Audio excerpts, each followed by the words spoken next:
প্রায় 2 বছর পর হঠাৎ করে তনয়া তার অঙ্ক টিচার মানে আয়াতকে দেখল। দেখে পুরো হাঁ হয়ে গেল। কখনো ভাবিনি কলেজে উঠে প্রথম দিন প্রথম ক্লাসে এভাবে আয়াত স্যারকে দেখতে পাবে। তনয়া এবার ইন্টার প্রথম বর্ষে। আয়াতকে দেখার সাথে সাথে তনয়ার হাতটা নিজের বাম গালে চলে গেল। 2 বছর আগে চড়ের দাগ বা ব্যথা কোনোটাই এখন নেই, কিন্তু মনের মধ্যে চড়ের দাগ বা ব্যথা ঠিকই রয়ে গেছে। কিছুটা লজ্জায়, কিছুটা ভয়ের ব্যথা। তাই নিজের অজান্তেই হাতটা গালে চলে গেল। আয়াত যে তনয়াকে দেখে কম অবাক হয়েছে তা কিন্তু না। তনয়ার মতো আয়াতের চোখে মুখেও বিস্ময়। আয়াতের 2 বছর আগের ঘটনা মনে পড়ে গেল। আয়াত কখনো ভাবেনি তনয়াকে আবার দেখতে পাবে। কয়েক মাস আগেই আয়াত এই কলেজে জয়েন করেছে অঙ্ক টিচার হিসেবে। আয়াত তনয়ার দিকে তাকিয়ে দেখে পাগলি মেয়েটা নিজের গালে হাত দিয়ে রেখেছে, যেটা দেখে আয়াত নিজের অজান্তেই হেসে ফেলল। তনয়া আয়াতের হাসিটা দেখে বুঝতে বাকি রইল না আয়াত কেন হাসতেছে। তবুও তনয়া এক ধ্যানে আয়াতের দিকে তাকিয়ে রইল। আয়াত সবার সাথে কথা বলতে বলতে তনয়ার কাছে এসে বলল, কি ব্যাপার, তুমি গালে হাত দিয়ে আছো কেন? আয়াতের কথায় তনয়ার ধ্যান ভাঙল। মামা মানে? কি বললা? ঠিক শুনি নাই, জোরে বলো। গলা থেকে হাতটা সরিয়ে। কিছু না স্যার। তাহলে গালে হাত দিয়ে আছো কেন? দাঁতে ব্যথা করছে নাকি? ব্যাটা বজ্জাত খোঁচা দিয়ে কথা বলে আমার দাঁতে না, আমার মনে ব্যথা করে না স্যার, এমনিতেই গালে চুলকাচ্ছিল। ও, তো এবার পড়ায় মনোনিবেশ করি। সো স্টুডেন্ট, আজ আপনাদের কলেজের প্রথম ক্লাস। কলেজের প্রথম দিন খুব সুন্দর হওয়া চাই, কারণ এই দিনটা সারা জীবন মনের পাতায় স্মৃতি হয়ে রেখে যায়। অবশ্য অনেকে শকিং বিষয় হয়েও মনের পাতায় স্মৃতি হয়ে রয়ে যায়। তনয়া বুঝতে পারছে কথাটা আয়াত ওকে খোঁচা দিয়ে বলেছে, তাই মনে মনে বলেছে, ব্যাটা বজ্জাতের হাড্ডি কাটা ঘায়ে নুনের ছিটা দিচ্ছি। কই বাত নেই, আমিও সুযোগ পাবো, তখন কড়াই ঘন্টায় বুঝিয়ে দিব তনয়া কি জিনিস। এখন আছি তো দুজন একই কলেজে। কলেজ লাইফ মানে মজা হই হুল্লোড়, কিন্তু সাথে সাথে পড়াশোনা করতে হবে কিন্তু। আর আমার পরিচয়টা তো পেয়েই গেছেন, আমি আয়াত, আপনাদের ম্যাথ টিচার। আজ তো প্রথম ক্লাস, তাই বেশি বকবক করব না, কারণ আমি জানি এটা আপনাদের অসহ্য লাগবে। আরে আমার নিজেরই তো টিচারদের বকবক শুনতে ইচ্ছা করে না, তো আপনাদেরকে কি বলবো? আয়াতের কথায় ক্লাসের সবাই হেসে দিল। এর মধ্যে একজন ছাত্র বলল, স্যার কিছু মনে না করলে একটা কথা বলি। হ্যাঁ বলো, কিন্তু তার আগে তোমার নাম বলো। ফাহাদ। ওকে ফাহাদ, বলো কি বলবে। স্যার আপনাকে দেখে টিচার মনে হয় না, আচ্ছা, তো কি মনে হয়? স্টুডেন্টের মতো লাগে। আসলে আমি প্রফেশনাল টিচার না, আমি এবার মাস্টার্স করতেছি। তাহলে শিক্ষকতা কেন? আসলে আমার এটা ভালো লাগে। এটা তো একটা প্রাইভেট কলেজ, আর কলেজের প্রিন্সিপাল আমার আঙ্কেল। তিনি বললেন যে যাতে কলেজে এসে প্র্যাকটিস করি, এতে আমার পিছনের পড়াটা চর্চায় থাকবে, নিজের সময়ও কাটবে। কুল স্যার, তা কতদিন প্র্যাকটিস করবেন স্যার? এই বছর 2, গল্প আর ইন্ট্রোডাকশন তো অনেক হলো, এখন একটু পড়াশোনা করি। তারপর আয়াত সামান্য কিছু পড়ালো। পুরো ক্লাসে তনয়া বারবার আয়াতের দিকে তাকালো। যখন আয়াতের চোখে চোখ পড়তো চোখ নামিয়ে নিত। কলেজ ছুটি, আজ তাড়াতাড়ি হলো, তাই তনয়া তাড়াতাড়ি বাড়ি চলে যায়। বাড়ি গিয়ে তনয়া সোজা নিজের রুমে গিয়ে শুয়ে পড়ল। তনয়া, ফ্রেশ হয়ে খেতে আয়। ভালো লাগছে না তো, পরে খাবো। আজব মেয়ে। ঠিক আছে। তনয়া শুয়ে শুয়ে ভাবছে, কিভাবে কি পৃথিবীটা সত্যি গোল, এখানে হারিয়ে যেতে চাইলে ঘুরে ফিরে ঠিক একই জায়গায় চলে আসতে হয়।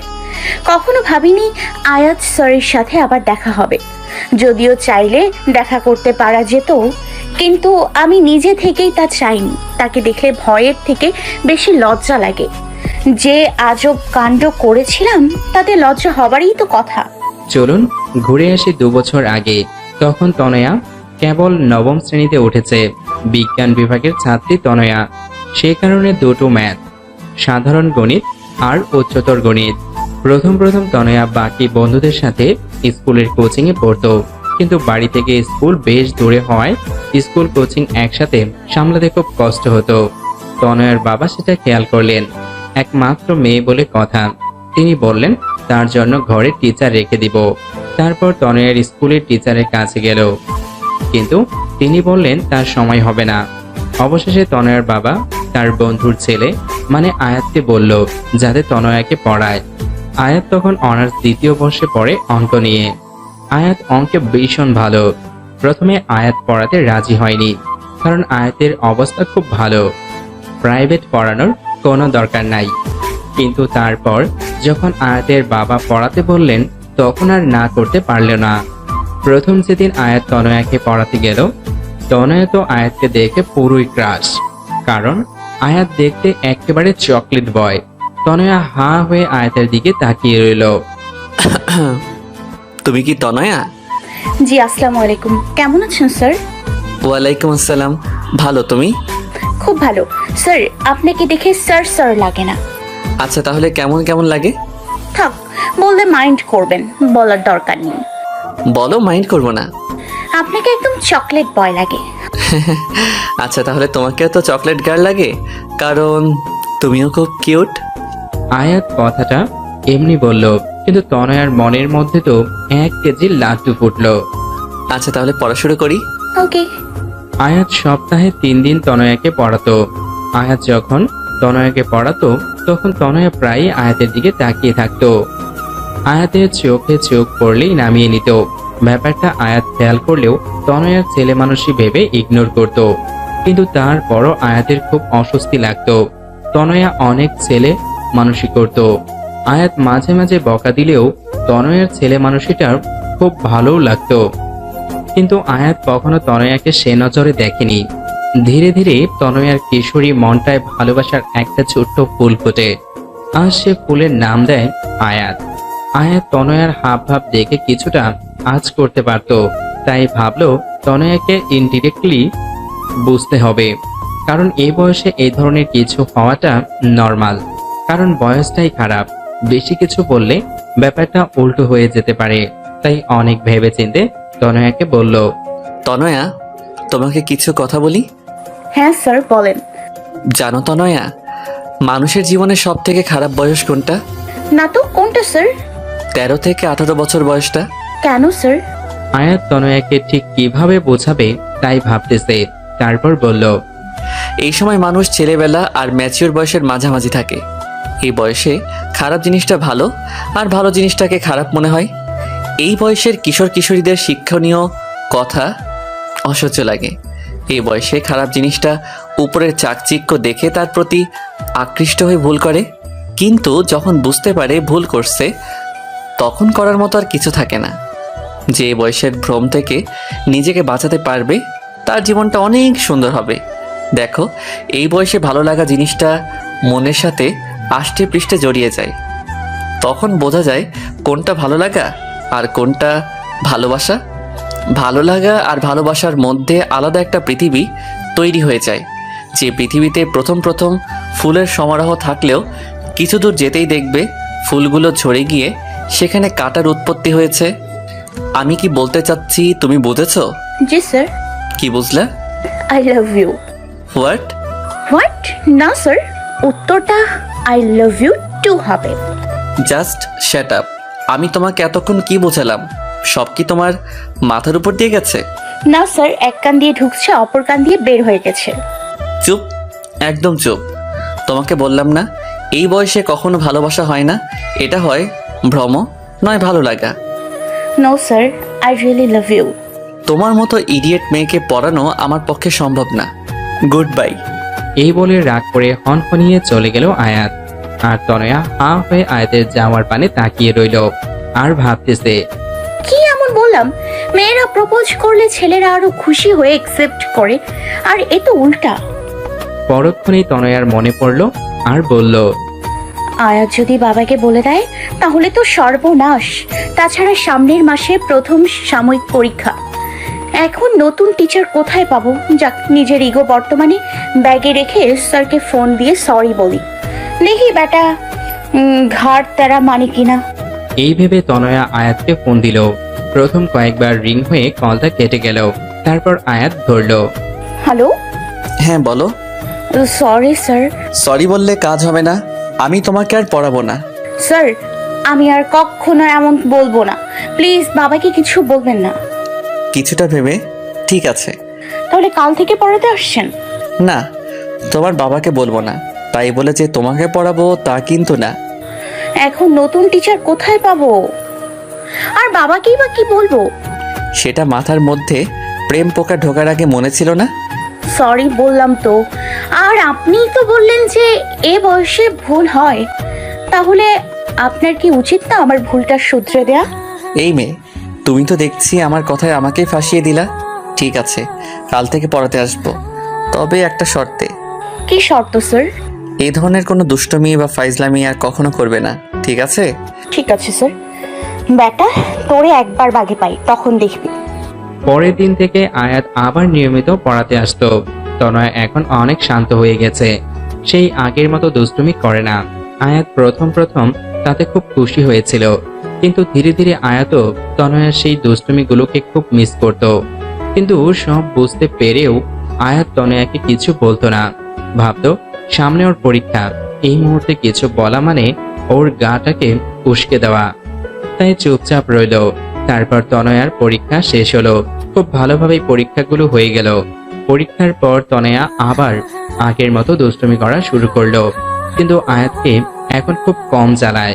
একদিন তনয়া ওর কিছু বান্ধবীদের সাথে ঘুরতে পার্কে গেল।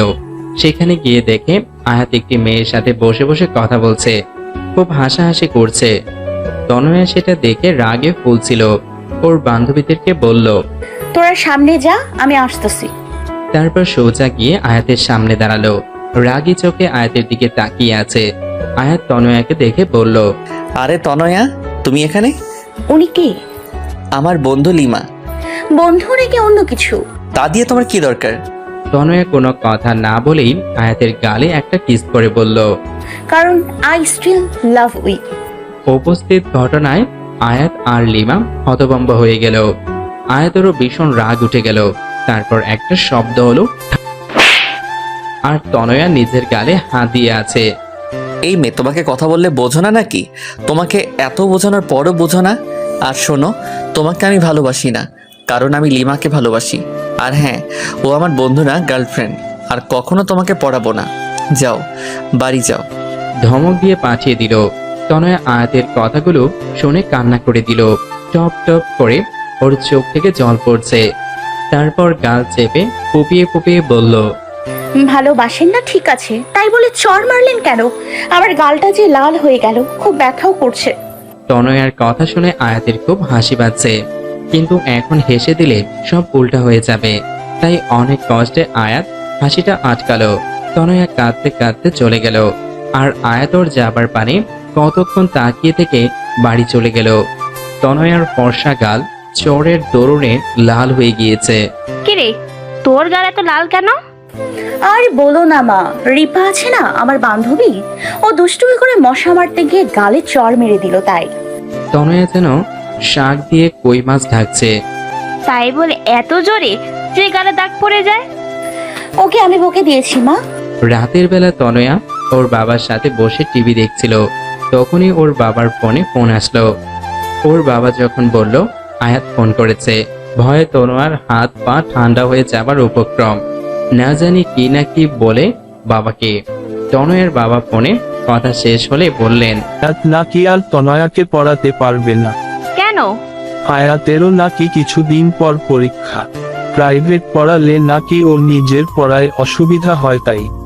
তাহলে তনয়াকে কে পড়াবে? আয়াত নতুন টিচার ঠিক করে দিয়েছে, কলেজের টিচার, বয়স্ক একজন টিচার।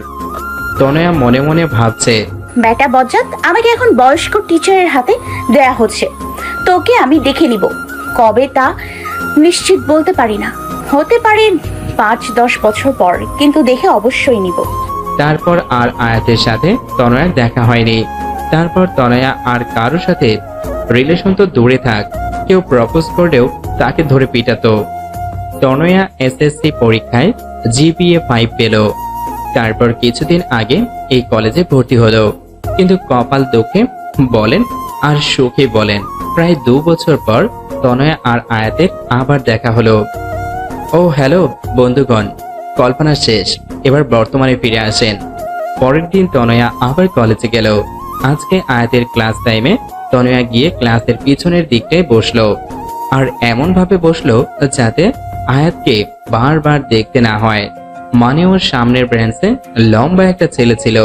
আয়াত এসে বারবার ক্লাসের এদিক ওদিক চোখ বোলাচ্ছিল। তারপর দেখলো তনয়া ক্লাসের পিছনের দিকে নিচের দিকে তাকিয়ে চুপচাপ বসে খাতায় আঁকিবুকি করছে। আয়াত তনয়ার ব্রেঞ্চের পাশে গিয়ে একটা কাশি দিল। আয়াতকে দেখে তনয়া তাড়াহুড়া করে দাঁড়ালো আর হাতটা সোজা বাম গালে রাখলো। তনয়ার এই অবস্থা দেখে আয়াতের খুব হাসি পেল, কিন্তু হাসিটা চেপে রেখে বলল, কি ব্যাপার তনয়া, আমি ওখানে পড়াচ্ছি আর তুমি এখানে খাতায় কি আঁকছো? খাতাটা হাতে নিয়ে দেখে তনয়া পেট মোটা একটা কার্টুন এঁকেছে। What is this Tanaya? Sorry sir. Shut up, আমি বলছি ক্লাস টাইমে পড়ায় মনোযোগ না দিয়ে তুমি এসব কি আঁকছো? Sorry sir. It's okay, but not again. I remember sir. That's good. তারপর আয়াত আবার পড়ানো শুরু করলো, আর তনয়া মনে মনে আয়াতকে এক গাদা গালি বর্ষণ করলো। পরের দিন কলেজের ব্রেক টাইমে কয়েকজন স্টুডেন্ট মিলে ঠিক করলো অঙ্ক প্রাইভেট করবে, আর সবাই আয়াত স্যারের কাছে পড়বে বলে ঠিক করেছে। কিন্তু তনয়া বলল, তার কাছে না পড়ে অন্য কোনো টিচার দেখ না। কিন্তু সবাই মনস্থির করেছে আয়াত স্যারের কাছেই পড়বে, তাই সবাই মিলে আয়াতের কাছে গেল কথা বলতে। কিন্তু তনয়া গেল না। সবাই আয়াতকে পড়ানোর জন্য অনেক অনুরোধ করার পর আয়াত রাজি হলো, কিন্তু আয়াতের বাসায় গিয়ে পড়তে হবে। সবাই তাতে রাজি হয়ে গেল। আয়াত তখন তনয়াকে খুঁজতেছিল। তারপর ভাবলো হয়তো তনয়া ওর কাছে পড়বে না। তনয়া ভাবতে পড়তে যাবে কি যাবে না। তারপর ভাবলো, সব বন্ধুরা পড়তে পারলে আমি কেন পারবো না? আর আয়াত স্যারের প্রতি এখন আমার কোনো ফিলিংস নেই। আবার নিজেকে প্রশ্ন করলাম, সত্যি কি তার প্রতি কোনো ফিলিংস নেই? আচ্ছা, একটা পরীক্ষা করে দেখি আয়াত স্যারকে আমি আজও ভালোবাসি কিনা। চোখ বন্ধ করে কতক্ষণ থাকবো? যদি আয়াত স্যারের চেহারা দেখি তাহলে ভালোবাসি, আর না আসলে তো নাই। আমি চোখ বন্ধ করলাম কিন্তু। কিছুক্ষণ চোখ বন্ধ করার পর তনয়া কেঁপে উঠল। আরে আমি তো আয়াত স্যারকে ভুলে গিয়েছিলাম। তাহলে চোখ বন্ধ করলেই শুধু তাকে কেন দেখতেছি? আজব তো। কয়েকদিন পর থেকে সবাই আয়াতের বাসায় পড়তে গেল। সবাই আয়াতের বাসায় ঢুকে পড়ল, কিন্তু তনয়া ভিতরে যাবে কি যাবে না তা নিয়ে চিন্তা করছে। এর মধ্যে আয়াত দরজার সামনে এসে বলল, ভিতরে এলে তোমাকে খেয়ে ফেলবো না? আয়াতকে দেখেই বাম গালে হাত দেওয়া তনয়া অভ্যাসে পরিণত হয়েছে। ভিতরে ঢুকে তনয়া দেখল আয়াতের বাড়িটা বেশ সুন্দর করে সাজানো। ফাহাদ বলল, স্যার আপনি কি এখানে একা থাকেন? আরে না, বাবা মা মাসখানেকের জন্য গ্রামে গেছে, কিছুদিন পরই চলে আসবে। ও, তোমরা পাশের রুমে যাও, সেখানেই সবাইকে পড়াই। সবাই আয়াতের বাসায় আসে। তারপর বসে পড়ে যে যার মতো গল্প করে, কিন্তু তনয়া চুপচাপ বসে বাইরের দিকে তাকিয়ে থাকে। ইদানিং আয়াত খেয়াল করছে তনয়া সেই আগের তনয়া নেই। আগের সেই দুষ্টমি চাঞ্চল্য তার মাঝে আর নেই। একদম শান্ত প্রকৃতির। আয়াত তনয়ার এই রূপটা একদমই পছন্দ করে না। প্রায় 4 মাস হয়ে গেছে আয়াত এখনো তনয়াকে দুষ্টুমি করতে দেখে না। কেমন যেন হয়ে গেছে, ঠিক যেমন পানির অভাবে একটি ফুল নেতিয়ে যায়, তনয়া ঠিক তেমনি নেতিয়ে গেছে। আয়াতের মনে হচ্ছে কোথাও না কোথাও এর জন্য ওই দায়ী। তাই আয়াত ঠিক করলো তনয়ের সাথে সরাসরি কথা বলবে। তনয়া শোনো। তনয়া তখন কলেজ শেষ করে বাড়ি যাচ্ছিল। আয়াতের ডাকে পিছনে ফিরল। আমাকে ডেকেছেন স্যার? হ্যাঁ, তোমার সাথে আমার কিছু কথা আছে। হ্যাঁ বলুন স্যার। এখানে না, তুমি আজকে আমাদের বাসায় সবার যাওয়ার আধা ঘন্টা আগে যাবে, যদি তুমি ফ্রি থাকো। কিন্তু স্যার। ভয় নেই, বাসায় বাবা মা সবাই আছে। বিশ্বাস না হলে আমাদের বাসার টেলিফোনে তোমার বাবাকে দিয়ে ফোন করিয়ে কনফার্ম হতে পারো। কি যে বলেন স্যার, আমি আপনাকে অনেক বিশ্বাস করি। ধন্যবাদ। বিকেলে কথা মতো তনয়া অনেক আগে পড়তে গেল। দরজার ডোরবেল বাজলো। দরজা আয়াতের মা খুলল। তাকে দেখেই তনয়া সালাম দিলেন। আসসালামু আলাইকুম আন্টি। ওয়ালাইকুম আসসালাম। আরে তনয়, তুমি কেমন আছো? জি আন্টি, ভালো। আপনি? খুব ভালো, ভেতরে আসো। আন্টি, স্যার কোথায়? ওর রুমে আছে, তুমি বসো, আমি ওকে নিচে পাঠিয়ে দিচ্ছি। আয়াত নিতে এসে তনয়ার পাশে বসলো। স্যার কি যেন বলতে চেয়েছিলেন? তনয়া, তোমার কি কিছু হয়েছে? না তো স্যার, কিন্তু কেন? না, তুমি সেই আগের তনয়া আর নাই। কেন স্যার, আপনার এমন কেন মনে হলো? 2 বছর আগে যখন তোমাকে পড়াতাম তখন তোমার মাঝে অন্যরকম একটা চাঞ্চল্য, দুরন্তপনা আর দুষ্টুমি ছিল, কিন্তু এখন সেটা তোমার মাঝে নেই। মনে হচ্ছে তুমি সেই তনয়াকে নিজের ভিতর বন্দি করে উপরে একটা মুখোশ পরে আছো। মনে হচ্ছে নিজেকে লুকাতে চাইছো কোথাও। এটার জন্য আমি দায়ী নই তো? না স্যার, সেরকম কিছু না। আপনি প্লিজ নিজেকে দায়ী করবেন না। আর স্যার, আপনি তো আমাকে বলেছিলেন ছেলে মানুষই সব সময় চলে না। আমি তাই ফলো করছি, নিজের ছেলে মানুষটাকে ছেড়ে বুঝদার হবার চেষ্টা করছি। বুঝলাম, তুমি ম্যাচিওর হবার চেষ্টা করতেছো, কিন্তু তুমি কি খেয়াল করেছো বেশি বড় মানুষই দেখাতে গিয়ে তুমি নিজেকেই হারিয়ে ফেলেছো? ঠিক জানি না। তাহলে জানার চেষ্টা করো। এভাবে নিজের থেকে যদি দূরে চলে যাও তবে খুশি থাকতে পারবে না। দেখো তনয়া, সবার একটা অতীত থাকবেই, সেই তুলনায় তোমার অতীতটা নেহাত ছেলে মানুষই, কিন্তু তবুও সেটা মনের মাঝে দাগ কেটে যায়। তারপরও অতীতটাকে ভুলে থাকাই ভালো নয় কি? কি বললাম, বুঝলা কিছু? স্যার। তাহলে আবার আগের তনয়া হয়ে যাও, কেমন? তবে হ্যাঁ, দুষ্টমির পরিমাণ কিন্তু আগের মতো রেখো না, কারণ আমি জানি তনয়ার দুষ্টমি অন্যদের উপর কতটা ভারী পড়ে। আয়াতের কথা শুনে দুজনেই হেসে দিল। কিন্তু স্যার, আমি আবার আগের তনয়ে কিভাবে হব? সেটাও কি আমি বলে দিব? প্রশ্ন যখন আপনি তুলেছেন, উত্তরও আমাকেই দিতে হবে, বুঝলেন? ওকে ওকে, প্রথমে নিজের মাথার মধ্যে বড় হবার যে চিন্তাগুলো আছে না, সেগুলো ঝেড়ে ফেলে দাও। তারপর আয়নার সামনে দাঁড়িয়ে নিজেকে দেখো, নিজের দুষ্টমিগুলো নিয়ে ভাবো আর দুষ্টমি করো। অনেক অনেক ধন্যবাদ স্যার। আর এই ম্যাচিওর হওয়ার চক্করে আমিও হাঁপিয়ে উঠেছিলাম। যাক বাবা, হাত ছেড়ে বাঁচলাম। এর মধ্যে আয়াতের মা নাস্তা নিয়ে আসলেন। আন্টি, এগুলো কি দরকার ছিল? চুপ, একদম চুপ। এতদিন ধরে আমাদের বাসায় পড়তে আসিস, অথচ তোর একটু যত্নও করতে পারি না। আসলে এতগুলো ছেলে মেয়ের মধ্যে তোকে আলাদা করে দেখলে ওদের খারাপ লাগতে পারে, তাই। কিন্তু শত হলেও তুই তো নিজেদের মেয়ে। মানে? মানে তুই আয়াতের বাবার বন্ধুর মেয়ে। তোর বাবার সাথে কত বছরের পরিচয়, আর তোর মা তো প্রায় আমাদের বাসায় আসে, কিন্তু তোকে কখনো নিয়ে আসেনি। সবসময় কোনো না কোনো বাহানা বানিয়ে দিত। নে, এবার চুপচাপ খাতো। তনয়া দেখলো 2 বাটি আইসক্রিম, বাকিগুলো রেখে সেটাই নিল। আয়াত আইসক্রিমের অন্য বাটিটা নিতে যাবে, এর মধ্যে তনয়া বলল, এরকম হাত দেবেন না। কেন? ওখানে বাকি যে খাবার রাখা আছে সেটা খান, আমার আইসক্রিমের দিকে একদম নজর দেবে না। আন্টি ওটা আমাকে দিয়েছে। তুই বাটি সব একা খাবে? হ্যাঁ তো, 10 বাটি আইসক্রিমেও আবার কিচ্ছু হবে না। যান আন্টির কাছে গিয়ে চেয়ে খান।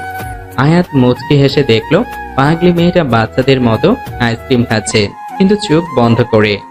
তার মানে দুষ্টমি শুরুটা আমাকে দিয়েই করলে? তারপর পড়াশোনা শেষে তনয়া বাড়ি গিয়ে আয়নায় সামনে দাঁড়িয়ে বলল, কোন অতীতটা ভুলবো? পাশের বাসার টিয়াকে যে চুলকানির ঔষধ লাগিয়ে নাচিয়েছিলাম, নাকি ক্লাসের স্যারের ব্রেঞ্চের নিচে চুইংগাম রেখে দিয়েছিলাম, নাকি পাশের বাসার আন্টির কাছে ফুল চুরি করেছিলাম, বিষয়টা আরো অনেক আছে। ধ্যাত, ভাল লাগে না। কাল আবার স্যারকে জিজ্ঞেস করতে হবে। পরের দিন আবার আয়াতের বাসায় গেল, কিন্তু আজ এখনো কেউ পড়তে আসেনি কেন? ডোরবেল বাজালে আয়াত দরজা খুলল। তুমি আজ পড়তে আসলা কেন? কেন স্যার? আরে আমি তো তিন্নিকে ফোন করে বলেছি আজকে পড়াবো না, সবাইকে জানিয়ে দিতে। ও, তাহলে মনে হয় আমাকে জানাতে ভুলে গেছে। কেন পারবেন না? আসলে মায়ের শরীরটা একটু খারাপ, তাই। ও, তা আমি কি আন্টিকে দেখতে পারি? হ্যাঁ অবশ্যই, ভিতরে আসো। তনয়া ভিতরে গিয়ে আয়াতের মায়ের সাথে দেখা করে তার অবস্থার কথা জানতে চাইল। তারপর আয়াতকে বলল, স্যার, একটু কনফিউশন ছিল। হ্যাঁ বলো। শোনেন আন্টি, স্যার আমাকে কিছু অতীত ভুলে যেতে বলেছে, কিন্তু আমি ঠিক ভেবে পাচ্ছি না কোনটা ভুলবো আর কোনটা মনে রাখবো। তা অতীতগুলো কি আমাদের বলা যাবে? কেন বলা যাবে না? অবশ্যই।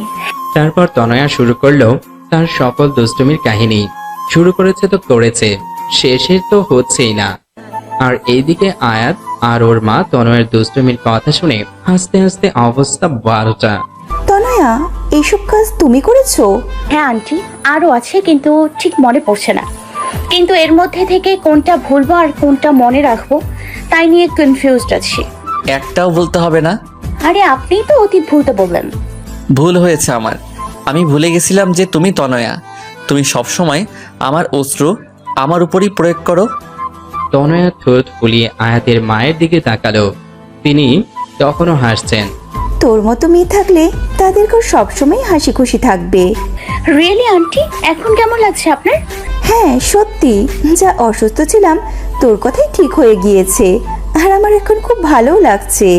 আন্টি আমি এখন উঠি, তাহলে নিজের খেয়াল রাখবেন। By aunty. আয়াত তনয়াকে দরজা পর্যন্ত এগিয়ে দিয়ে আবার ডাক দিল। তনয়া শোনো, জি স্যার। তুমি কালকে বলেছিলে তুমি আমাকে বিশ্বাস করো, কিন্তু সেই বিশ্বাসের ভিত্তি বা কারণটা জানতে পারি? একটা 14-15 বছরের মেয়ে আপনাকে প্রপোজ করেছে, চাইলেই আপনি তার দুর্বলতার সুযোগ নিতে পারতেন, কিন্তু আপনি তা না করে মেয়েটাকে ভুল পথ থেকে ফিরিয়ে এনেছেন। বিশ্বাস করার জন্য এটাই যথেষ্ট নয় কি? স্যার আমি আপনাকে খুব শ্রদ্ধা করি। আর আয়াত মুচকি হেসে বলল। সাবধানে যেও। Bye sir. আয়াত তারপর দরজা আটকে ভিতরে যেতেই শুনে তনয়ার চিৎকার। আয়াত দ্রুত দরজা খুলে হতভম্ব হয়ে গেল। আয়াত দরজা খুলে দেখে তনয়া সিঁড়ির উপর আধা শোয়া আর আধা বসা অবস্থায় পড়ে আছে। আয়াত প্রথমে ভাবল তনয়া হয়তো দুষ্টুমি করতেছে, কারণ এ ধরনের দুষ্টুমি তনয়া এর আগেও কয়েকবার করেছিল। তাই বলল, তনয়া এবার আর আমাকে বোকা বানাতে পারবে না। ওঠো বলছি। তনয়া, তনয়া। কয়েকবার ডাক দিল, কিন্তু তনয়ার কোনো সাড়া শব্দ পেল না। তাই গিয়ে তনয়ার কাঁধে হাত রাখলো, আর সাথে সাথে তনয়া মাটিতে গড়িয়ে পড়ল। আয়াত হতভম্ব হয়ে গেল, কারণ তনয়ার কপালের রক্ত। দেয়ালের দিকে তাকিয়ে দেখে দেয়ালেও খানিকটা রক্ত লেগে আছে। সিঁড়িতে অনেক পানি পড়ে আছে। মনে হয় তনয়া পানিতে স্লিপ করে পড়ে গেছে। মেয়েটার মাথা ফেটে গেছে। কি যে করি আয়াত ভাবছে। আয়াত তনয়াকে কোলে তুলবে কি তুলবে না তা নিয়ে অনেকটা অস্বস্তি বোধ করছে। তারপর ভাবলো, ওসব পরে ভাববো, আগে মেয়েটাকে ভিতরে নিয়ে যাই। আয়াত তনয়াকে কোলে তুলে বলল, আরে মেয়েটাকে দেখতে তো অনেক শুকনা, কিন্তু ওজন কম করে হলেও 42 হবে। আয়াত তনয়াকে নিয়ে ওর মায়ের রুমে শোয়ালো। আরে কি হয়েছে ওর? মা মনে হয় সিঁড়ি দিয়ে স্লিপ করে পড়ে গেছে। দেখো না, মেয়েটার মাথা ফেটে গেছে। তাড়াতাড়ি ডাক্তারকে ফোন কর। হ্যাঁ মা, করছি, কিন্তু তুমি ব্যস্ত হয়ে নিজের শরীর খারাপ করো না। আয়াত ডাক্তারকে ফোন করে তনয়ার মাথার রক্তটা মুছে কিছুটা অ্যান্টিবায়োটিক ক্রিম লাগিয়ে দিল, যাতে তাৎক্ষণিকভাবে রক্তটা থেমে যায়। তারপরে তনয়ার বাবা মাকে ফোন করে আসতে বলল। তনয়া তখনও অজ্ঞান। তাদের ফোন করার পর আয়াত তনয়ার চোখে মুখে পানির ঝাপটা দিল। তনয়া চোখ খুলে দেখে আয়াত আর আয়াতের মাও ওর সামনে বসে আছে। এই মেয়ে পড়ে গেলে কিভাবে? কোন ব্যাককেল যেন সিঁড়িতে পানি ফেলেছে।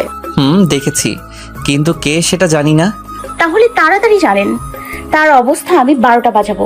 মাথাটা প্রচন্ড ব্যথা করতেছে। আর কোথাও ব্যথা পাইছো? হ্যাঁ, পায়ে খুব ব্যথা করছে, মনে হয় মচকে গেছে। আয়াত তনোয়ার পায়ে হাত দিয়ে পাটা দেখছে। স্যার কি করছেন? প্লিজ পায়ে হাত দেবেন না, আপনি আমার শিক্ষক। চুপ, একদম চুপ। আয়াত তারপর দেখলো আসলেই তন্ময়ের ডান পায়ের উপরের পাতা অনেকটা ফুলে গেছে। আয়াত ভালো মতো দেখছে আর মনে মনে ভাবছে কোনো মানুষের পা এত সুন্দর হতে পারে। তারপর বলল, কপাল ভালো ভাঙিনি, তবে মচকে গেছে। ডাক্তার এখনই চলে আসবে। কিছুক্ষণ পর ডাক্তার আর তনয়ার বাবা মা একসাথে এলো। ডাক্তার তনয়ার মাথায় ভালো করে ব্যান্ডেজ করে দিল। পায়ের লিকো প্লাস্টার পেঁচিয়ে দিয়ে বলল, সপ্তাহখানিক বেড রেস্ট নিলে ঠিক হয়ে যাবে। তারপর একটা ইনজেকশন বের করলো। ডক্টর, ইনজেকশন কার জন্য? কেন? তোমার জন্য। পেইনকিলারের কাজ করবে আর সেপটিক হবে না। না। বলে একটা চিৎকার দিল। ওর চিৎকার শুনে সবাই কানে হাত দিল আর আয়াত তাড়াতাড়ি তনয়ের মুখটা চেপে ধরলো। চুপ চুপ, কানের পোকা বের করে দিল। আমি একদম ইনজেকশন দিব না। অত বড় সুচ আমার গায়ে ফোটাবে? No chance. ঠিক আছে, দেওয়ার দরকার নাই। আচ্ছা তনয়া, একটা কথা বলো তো, তোমার তো অনেক রকমের ফুল গাছ ছিল, এখনো কি আছে নাকি? স্যার আপনার মনে আছে? কেন মনে থাকবে না? অনেক সুন্দর তোমার বাগানটা। এখন তো আগের থেকেও বেশি ফুল আছে। জানেন স্যার, 12 রকমের ক্যাকটাস গাছ আছে আমার। আচ্ছা, তা আমাকে কিছু ফুল গাছ দিবা? হ্যাঁ অবশ্যই স্যার। ডাক্তার হয়েছে? হ্যাঁ। তনয়া তাকিয়ে দেখে ডাক্তারের ইঞ্জেকশন দেওয়া শেষ। তনয়া বুঝলো আয়াত কেন ফুল গাছের প্রসঙ্গ তুলেছে। স্যার আপনি খুব বাজে। আমি জানি। কয়েকদিনে ঠিক হয়ে যাবে, ওষুধ দিয়ে গেলাম। আর হ্যাঁ, 2 দিন জ্বর থাকতে পারে।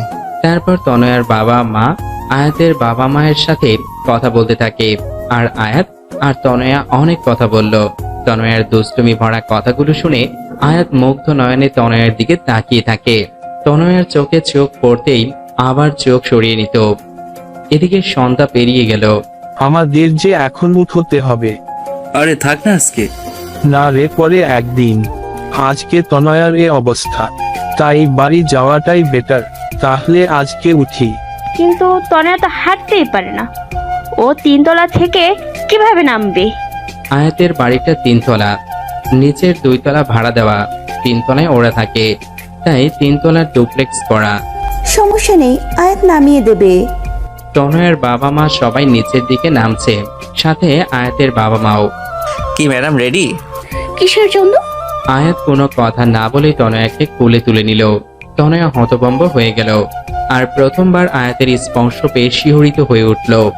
ওর শরীরের প্রত্যেকটি পশম দাঁড়িয়ে গেল। কোনো কথা যেন মুখ থেকে বেরই হচ্ছে না, চুপচাপ চোখ বন্ধ করে আছে। আর আয়াত ওকে নিয়ে নিচে নামছে, কিন্তু এক ধ্যানে তনয়ার দিকে তাকিয়ে দেখছে আর ভাবছে কি নিষ্পাপ মুখ।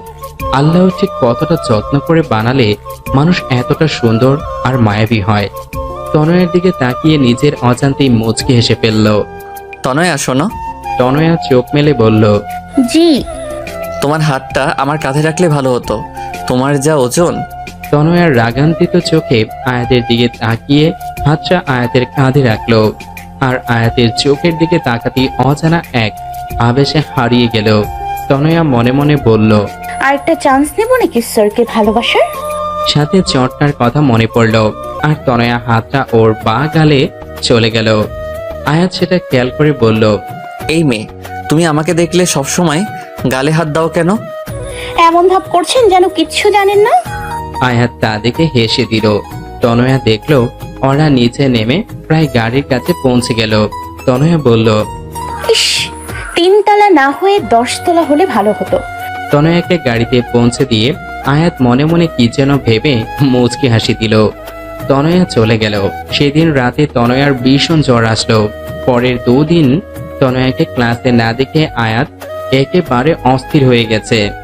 ফোনে অবশ্য খবর নিয়েছিল, তাই ভাবলো আজ তনয়াকে দেখতে যাবে।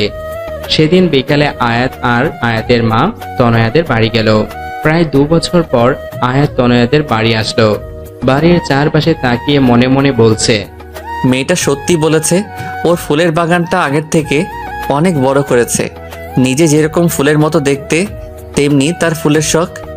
আয়াতকে দেখে তো তনয়ার মা খুব খুশি। আয়াত তাকে সালাম দিয়ে কুশলাতি বিনিময় করে বলল, আন্টি, তনয়া কেমন আছে? আরে বলো না, 2 দিন জ্বরের কারণে ছোট বাচ্চাদের মতন জ্বালাচ্ছে। আর সারাদিন কিচ্ছু খাওয়াতে পারিনি, দেখো এখনো ঘাপটি মেরে শুয়ে আছে। আন্টি কিছু মনে না করলে আমি একবার চেষ্টা করে দেখতে পারি। আরে এটা মনে করার কি আছে, এই নাও খাবার, তনয়া রুমেই আছে। আয়াত আস্তে করে রুমে ঢুকে দেখে তনয়া বাচ্চা মেয়েদের মতো গুটিসুটি মেরে শুয়ে আছে। আয়াত তনয়ার রুমের দিকে তাকিয়ে হেসে দিল।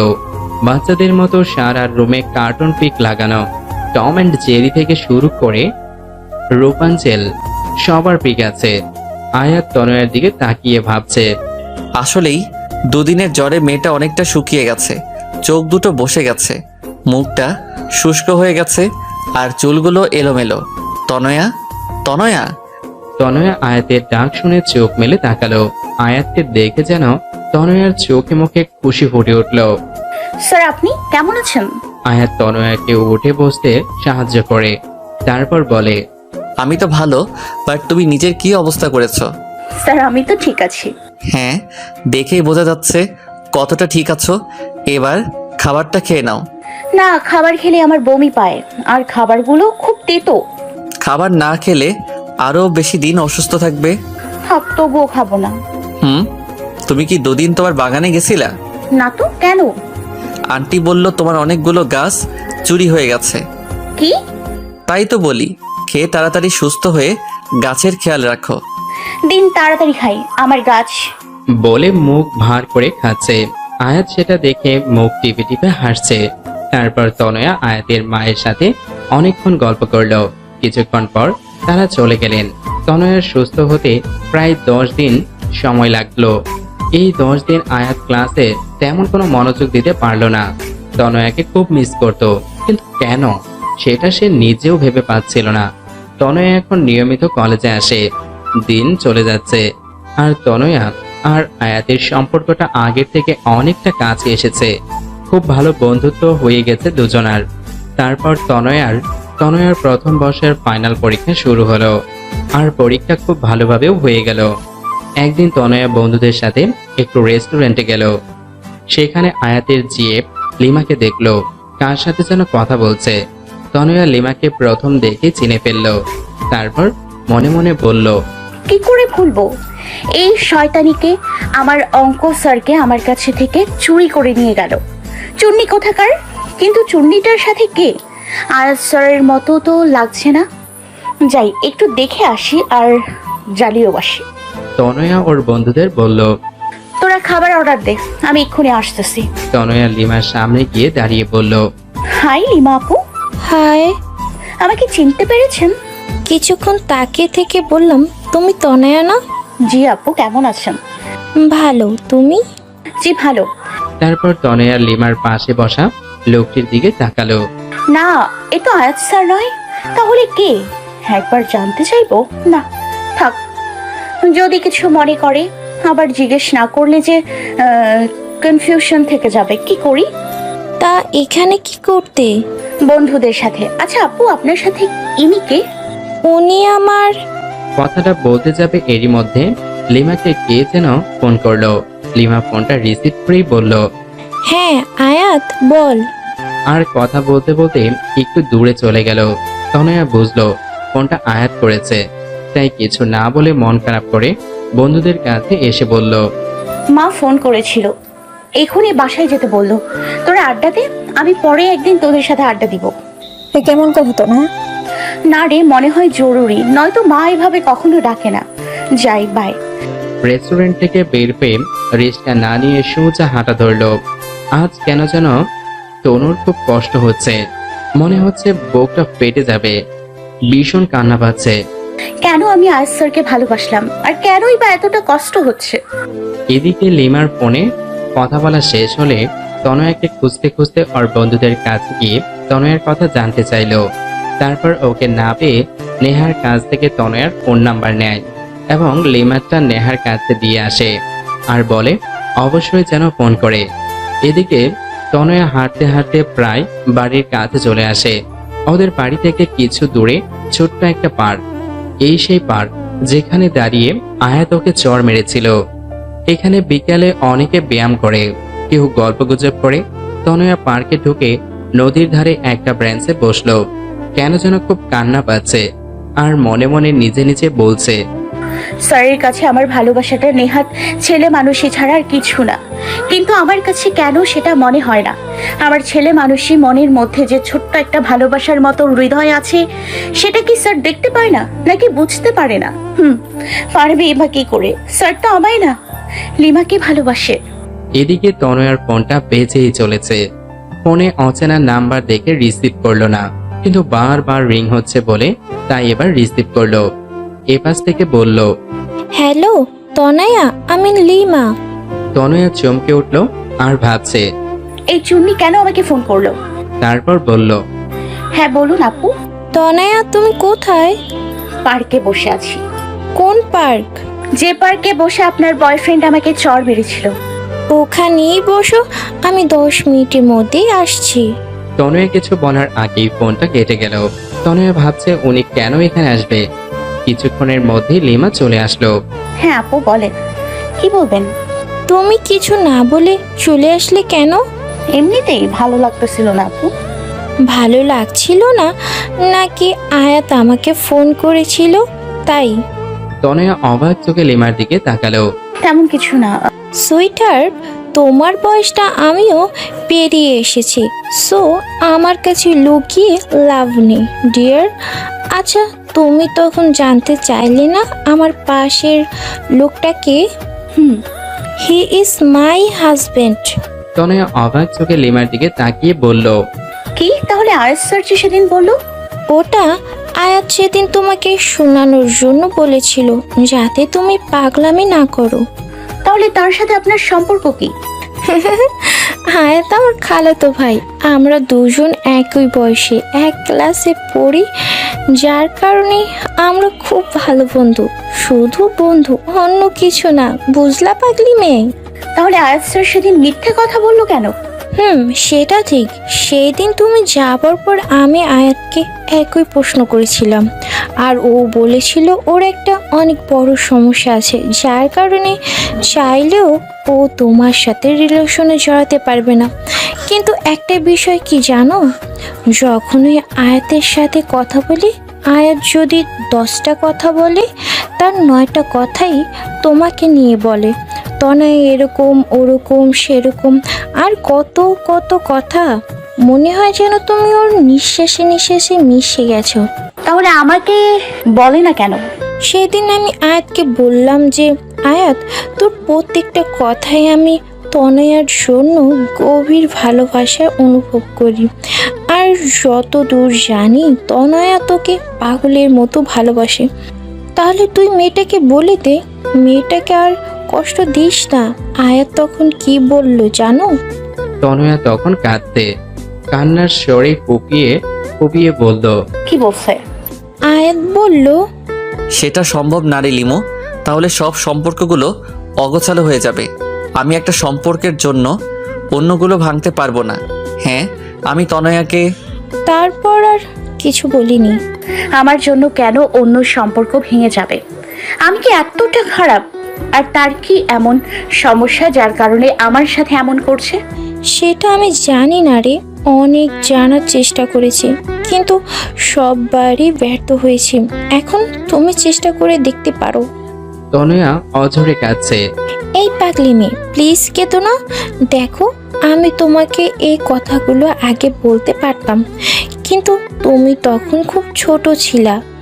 আর তারপর আমার বিয়ে হয়ে যায়। বিয়ের পর আমি চট্টগ্রাম ছিলাম, তখন চেয়েও তোমার সাথে যোগাযোগ করতে পারিনি। সরি আপু। কেন? আয়াত স্যারের গার্লফ্রেন্ড ভেবে তোমাকে মনে মনে অনেক বকা দিয়েছিলাম। লিমা তনয়ার কথা শুনে হেসে ফেলল আর বলল, পাগলি মেয়ে, ইটস ওকে। আচ্ছা শোনো, তুমি এসব নিয়ে চিন্তা করো না। দেখবে আল্লাহ চাইলে তুমি তোমার অঙ্ক টিচারকে পেয়ে যাবে। যদি আল্লাহ না চায়? তাহলে পাবে না। লিমার কথা শুনে তনয়া ভ্যা ভ্যা করে বাচ্চাদের মতো কেঁদে ফেলল। প্লিজ এইভাবে কেঁদো না। আয়াত কিন্তু শিশকাতুনি মেয়েদের একদম পছন্দ করে না। তনয়ার সাথে কান্না থামিয়ে ফেলল আর ফোপাচ্ছে। সেটা দেখে লিমা হেসে বলল, এই পিচি মেয়েটার মনে অঙ্ক টিচার মানে আয়াতের জন্য এত ভালোবাসা লুকিয়ে আছে। আচ্ছা শোনো, আয়াত 10 মিনিটের মধ্যে এখানে আসবে। কেন? আমি আসতে বলেছি। কেন? তুই সত্যি মাথা মোটা। আমি এখন চলে যাব, তারপর আয়াতকে ফোন করে বলে দেব জরুরি কাজে চলে গেছি, তখন তোরা গল্প করিস। তনয়ার লজ্জা পেয়ে মাথা নিচু করে ফেলল। ও বাবা, এই মেয়ে তো লজ্জাও পায়। ধন্যবাদ আপু। বলে লিমাকে জড়িয়ে ধরল। শোন, রোজ ফোন করবি আমাকে। আর শোন, আমি তোকে যা বললাম আয়াতকে বলবি না। ভালো থাকিস, বাই। তুমিও ভালো থেকো, বাই। লিমা চলে গেল। তার কিছুক্ষণ পর আয়াত আসলো। আয়াত এসে লিমাকে না পেয়ে চলে যাবে এমন সময় দেখলো তনয়া চুপচাপ বসে কাঁদছে। তনয়া, তুমি এখানে? আয়াতকে দেখে তনয়ার আরো বেশি কান্না এসে গেল। তাই কোনো কিছু না ভেবেই আয়াতকে জড়িয়ে ধরে কান্না করতে থাকে। আয়াত কিছুটা অপ্রস্তুত হয়ে গেল ঘটনাটিতে, কিন্তু ও তনয়ার কান্না দেখে ওর বুকের ভেতর মোচড় দিয়ে উঠল। তারপর বলল, কি হয়েছে তনয়া? কেউ কিছু বলেছে? প্লিজ কিছু বলো।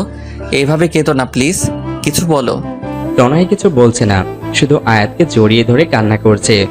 আয়াত ওর মাথায় হাত বুলিয়ে দিচ্ছে আর বলছে, প্লিজ কিছু তো বলো তনয়া। তনয়া নিজেকে আয়াতের থেকে ছাড়িয়ে কিছু না বলে কাঁদতে কাঁদতে চলে গেল। আয়াত বোকার মতো ওর যাওয়ার পানে তাকিয়ে রইল। পরে কয়েকবার তনয়ার কাছে এই বিষয়ে আয়াত জানতে চেয়েছে, কিন্তু সব সময় তনয়া ব্যাপারটা এড়িয়ে গেছে। 3 মাস পর ঠাস, আজ আয়াত তনয়াকে সর্বসম্মুখে আবারও একটা চড় মারল। কিন্তু কেন? আয়াত পার্কে বসে আবার তনয়াকে একটা চড় মারল। পার্কের অনেক লোক তাকিয়ে আছে এই অবস্থা দেখে। তনয়া গালে হাত দিয়ে দাঁড়িয়ে আছে। আজ ওর চোখ থেকে অশ্রুর নদী বইছে না, কিন্তু খুশিতে চোখ দুটো ছলছল করছে। আয়াত ওকে চড় মেরে কিছু দূর গিয়ে নিজের হাতে সজোরে একটা আঘাত করল। তনয়া দৌড়ে গিয়ে ওর হাতটা ধরে বলল, মাথা ঠিক আছে আপনার? আয়াত কোনো কথা না বলে তনয়াকে নিজের বুকের সাথে শক্ত করে চেপে ধরল। তনয়া হতবাক হয়ে গেল। তনয়া নিজেকে ছাড়ানোর চেষ্টা করছে, কিন্তু পারছে না, কারণ আয়াত ওকে এতটা শক্ত করে জড়িয়ে ধরে আছে।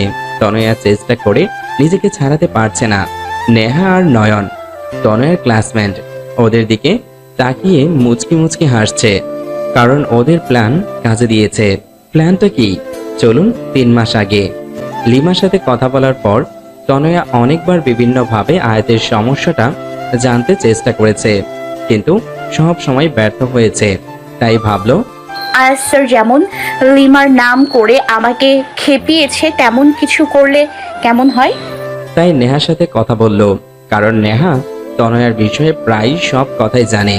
তাই নেহা বলল, সেটা ঠিক হবে, তুই অন্য কারোর সাথে রিলেশন করিস, শুনলে আয়াত স্যারের ভীষণ হিংসা হবে। কিন্তু নকল বয়ফ্রেন্ড কোথায় পাবো?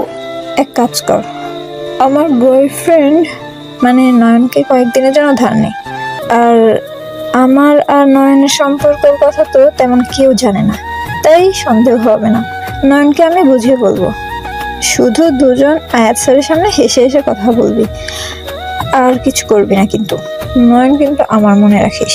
চুপ, আমার টেস্ট অত খারাপ না যে অন্যের ইউজ করা জিনিস নিজে ব্যবহার করব।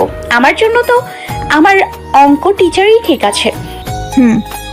পরের দিন থেকে প্ল্যান মতো কাজ করা শুরু করলো। আয়াত ক্লাসে আসলে তনয়া নয়নের সাথে কথা বলতো, হাসাহাসি করতো। কলেজ থেকে প্রায় একসাথে যেত, এমনকি আয়াতের বাসায় গিয়েও দুজন একসাথে বসতো, কথা বলতো। আয়াত সেগুলো নোটিস করত আর ভীষণ রাগী চোখে তনয়ার দিকে তাকাতো। তনয়া সেগুলো দেখে মনে মনে হাসতো আর বলতো, আমাকে কষ্ট দেয়া না, এবার দেখবে আর জ্বলবে আর লুচির মতো ফুলবে। তো সেদিন আয়াত পার্কে আসবে সেটা তনয়া জানতো, তাই আগে থেকে নয়নের সাথে পার্কে গিয়ে বসে বসে কথা বলছে আর জোরে জোরে হাসছে। সেটা দেখে আয়াতের পা থেকে মাথা পর্যন্ত গরম হয়ে গেল। সাথে সাথে গিয়ে তনয়ার সামনে দাঁড়ালো। তনয়ার হাতটা টান দিয়ে দাঁড় করিয়ে ঠাস। আয়াত এখনো তনয়াকে জড়িয়ে ধরে আছে। তনয়াও এখন নিজেকে ছাড়ানোর বৃথা চেষ্টা করছে না। আয়াতের বুকে কান পেতে ওর হৃদয়ের আওয়াজটা শোনার চেষ্টা করছে। চোখ বন্ধ করে অনুভব করছে ওর হৃদয়ের আওয়াজটা। হঠাৎ কি এমন মনে করে আয়াত তনয়াকে ছেড়ে দিয়ে চলে যেতে চাইলো। এবার তনয়া আয়াতের হাতটা টেনে ধরলো। দাঁড়ান। আয়াত মাথা নিচু করে দাঁড়িয়ে আছে। যখন তখন আমাকে চড় মারবেন, আবার জড়িয়ে ধরবেন। আমার গালটা কি বাংলা লিঙ্কটামে পাইছেন? চড় মারলেন তো মারলেন, তারপর টানা 10 মিনিট জড়িয়ে ধরে রাখলেন। দেখেন লোকজন কেমন করে তাকিয়ে আছে। আপনার সমস্যাটা কি বলবেন? কোনো সমস্যা নাই, আমার কাজ আছে। যতই কাজ থাকুক, আমার প্রশ্নের উত্তর না দিয়ে যেতে পারবেন না। আমি তোমার প্রশ্নের উত্তর দিতে বাধ্য নই। বাধ্য, 100 বার বাধ্য। তনয়া আয়াতের হাতটা ধরে টেনে নিয়ে নদীর পাড়ে নিরিবিলি একটা জায়গায় নিয়ে বলল, স্যার, আমি জানি আপনি আমাকে, কিন্তু আপনি কেন আমায় ইগনোর করছেন সেটা বলবেন প্লিজ। আর হ্যাঁ, নয়নের সাথে আমার কোনো সম্পর্ক নেই। এতদিন যা দেখছেন সবটাই আপনাকে রাগানোর জন্য। আয়াত অবাক চোখে তনয়ার দিকে তাকিয়ে বলল, তনয়া, তোমার বয়স কত? হ্যাঁ, আপনার তো অন্য কিছু বলার কথা। আগে বলো, তারপর বলছি। 17 বছর। 18 বছর হতে কতদিন বাকি? এইচএসসি পরীক্ষার বাকি তো প্রায় 5 মাস, আর পরীক্ষার মধ্যেই 18তে পা দিব। তোমার প্রশ্নের জবাবগুলো আমি তোমার এইচএসসি পরীক্ষার পর দিব, কিন্তু তার আগে আমাকে একটা ওয়াদা করতে হবে। কি ওয়াদা? তোমাকে পরীক্ষায় ভালো রেজাল্ট করতে হবে। যদি তা না করো তাহলে আর আমার সাথে কথা বলার চেষ্টাও করবে না। ওকে, ডান। তনয়া পরের দিন থেকে কলেজে যেত। আয়াত ক্লাস করাতো, কিন্তু তনয়ার দিকে তাকাতো না পর্যন্ত। তনয়ার মনে মনে খুব অভিমান হতো আয়াতের উপর। এমনকি আয়াতদের বাসায় পড়তে গেলেও আয়াত চুপচাপ পড়াতো, কিন্তু সহজে তনয়ের দিকে তাকাতো না। আয়াতের এমন আচরণে তনয়া খুব কষ্ট লাগতো। আয়াতের এভাবে ইগনোর করাটা তনয়া মেনে নিতে পারছিল না। কয়েক মাস মাত্র বাকি পরীক্ষার, তাই কলেজ কমিটি আর স্যারেরা মিলে সিদ্ধান্ত নিল সব পরীক্ষার্থীদের নিয়ে কক্সবাজারে ঘুরতে যাবে। যেহেতু সব টিচার যাবে তাই আয়াতও তাদের সাথে যাবে। তনয়া সেটা শুনে ভাবলো, আমি গেলে হয়তো স্যার ঠিকমতো এনজয় করতে পারবে না, তার থেকে আমার না যাওয়াই বেটার হবে। তাই ওর বন্ধুদের বলল ও যাবে না। নেহা সেটা আয়াতকে বলে দেয়। পরের দিন আয়াত ক্লাসে এসে বলে, স্টুডেন্ট, এটা একটা শিক্ষা সফর। আমার মতে এখানে সবার যাওয়া উচিত। কেউ নিজের ব্যক্তিগত সমস্যা এটার মধ্যে টেনে না আনলেই বোধহয় ভালো হবে। তনয়া বুঝলো আয়াত কথাগুলো ইনডিরেক্টলি তনয়াকেই বলছে। তনয়া তারপর কি ভেবে যেন যাওয়ার জন্য রাজি হয়ে গেল। আগে আয়াত যতটা তনয়াকে ইগনোর করত, তনয়া এখন তার থেকে 3 গুণ বেশি আয়াতকে ইগনোর করে। এসব করতে তনয়ার কষ্ট হয়, খুব কষ্ট লাগে, কিন্তু তবুও আয়াতের উপর রাগ দেখিয়ে কাজগুলো করে। আজ ওরা সবাই শিক্ষা সফরে যাচ্ছে। 3টা বাস, প্রত্যেক বাসেই টিচার আছে। কপাল গুণে আয়াত তনয়ার বাসেই উঠল এবং নেহা বুদ্ধি খাটিয়ে আয়াতকে তনয়ার পাশে বসিয়ে দিল। তনয়া সেটা দেখে জানালা দিয়ে বাহিরের দিকে তাকিয়ে আছে। বাসটা সাই সাই চলছে। প্রায় 14 থেকে 16 ঘন্টা বাসে থাকা লাগবে। যদিও বাস মাঝে মাঝে পথে থামবে, কিন্তু তবুও তনয়ার বাসে চড়ার তেমন অভ্যাস নাই। আর তাছাড়া তনয়ার বেশিক্ষণ জার্নি করলে বমি পায়, তাই তনয়া ব্যাগে বমির মাথা ব্যথার ওষুধ নিয়েছিল, কিন্তু বোকার মতো সেগুলো হ্যান্ডব্যাগে না নিয়ে জামা কাপড়ের ব্যাগে রেখে দিয়েছে, যেটা বাসের বক্সে রাখা হয়েছে। বাস চলার ঘন্টা 3 মধ্যেই তনয়ার মাথা ব্যথা শুরু হলো, সাথে মাথাও ঘুরছে, বমিও পাচ্ছে, কিন্তু খুব কষ্টে তনয়া সেটা আটকানোর বৃথা চেষ্টা করছে। আয়াত তনয়ার দিকে তাকিয়ে বুঝলো ওর খুব কষ্ট হচ্ছে, কারণ ইতিমধ্যে তনয়ার চোখ মুখ শুকিয়ে গেছে। আজ প্রায় 2 মাস পর আয়াত তনয়ার সাথে ঠিকমতো কথা বলছে। তনয়া, তোমার কি খুব কষ্ট হচ্ছে? তনয়া মাথা নাড়িয়ে বলল, না। দেখো তনয়া, কোনো সমস্যা হলে না বলে কিভাবে বুঝবো? মাথা। এটুকু বলার সাথে সাথে বমি করে দিল। আর কোনো কথা বলতে পারছে না, শুধু বমি করাটাকে থামানোর বৃথা চেষ্টা করছে। আয়াত সাথে সাথে ড্রাইভারকে বাস থামাতে বলল। ড্রাইভার বাস থামানোর পর আয়াত তনয়াকে রাস্তার ধারে বসিয়ে পানি দিল। তনয়ার বমি করা দেখে কোনো বন্ধুই ওর কাছে আসলো না, কারণ ব্যাপারটা স্বাভাবিক। মানুষ বমি জিনিসটাকে বড্ড অস্বস্তিকর বিষয় ভাবে, কিন্তু আয়াত তনয়ার কাছে গিয়ে ওর পিঠে হালকাভাবে হাত বুলিয়ে দিচ্ছিল, ওকে পানি খাইয়ে দিল, ওর মুখটা ভালোভাবে পরিষ্কার করে দিচ্ছিল। তনয়া অপলক দৃষ্টিতে আয়াতের দিকে তাকিয়ে ভাবছে, লোকটার প্রত্যেকটা কাজে আমার প্রতি ভালোবাসার অনুভূতি পাই, কিন্তু কেন আমাকে নিজের থেকে এত দূরে রাখে? কি তার সেই সমস্যা? তারপর তনয়াকে ঔষধ খাইয়ে সবাই আবার বাসে ওঠে। বমি করার পর তনয়া অনেকটা ক্লান্ত হয়ে পড়ে, যার কারণে তনয়া কিছু দূর যেতেই ঘুমিয়ে পড়ে। বাসের প্রায় সবাই অনেক হই হুল্লার করার কারণে ক্লান্ত হয়ে ঘুমাচ্ছে। আয়াত দেখলো তনয়ার মাথাটা বারবার নিচের দিকে পড়ে যাচ্ছিল, যেমন ঘুমের মাঝে মানুষের হয় আর কি। তাই আয়াত নিজের হাতটা তনয়ার কাঁধে রেখে তনয়ার মাথাটাকে নিজের কাঁধে রাখলো।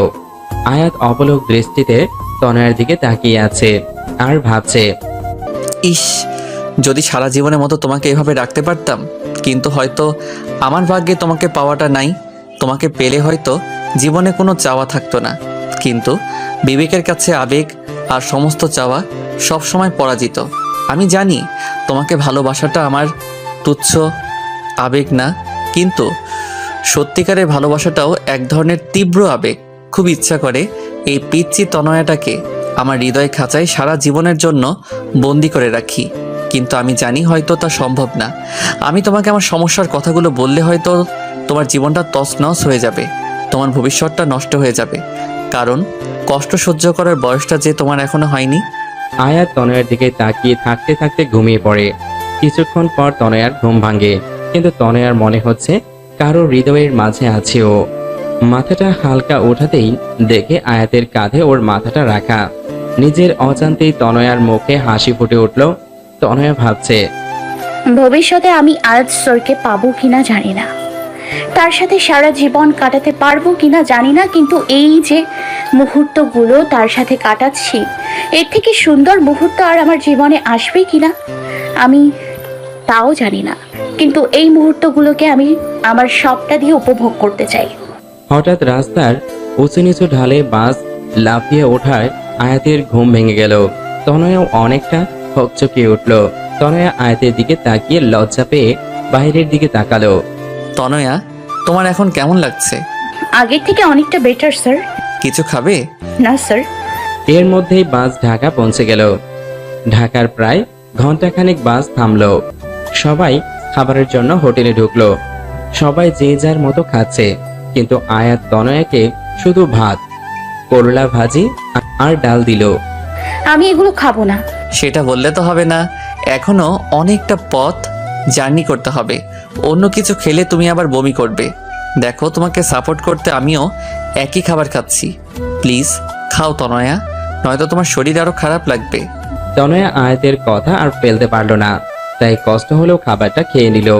তারপর আয়াত ওকে বমির আর মাথা ব্যথার ঔষধ খাওয়ালো।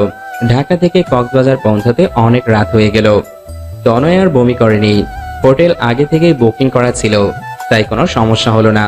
যেহেতু রাত অনেক, সবাই খুব ক্লান্তও ছিল, তাই খেয়েই সবাই ঘুমিয়ে পড়ল। পরের দিন সকালে সবাই যে যার মতো বিচে ঘুরতে গেল। আয়াত আর তনয়ার আসার কথা শুনে লিমাও সেখানে আসলো, কারণ লিমা তো চট্টগ্রামেই থাকে। লিমাকে আয়াত তনয়ার সাথে হওয়া কথা সবটা খুলে বলল। কিন্তু আয়াত, তুই কি সত্যি ওকে ভালোবাসিস না? না। এই মিথ্যাটা না অন্য কারো কাছে বলিস, একেবারে ফ্লপ মার্কা অ্যাক্টিং। ওকে সারা জীবনের জন্য আমার করে পাওয়া মনে হয় আমার কপালে নেই রে।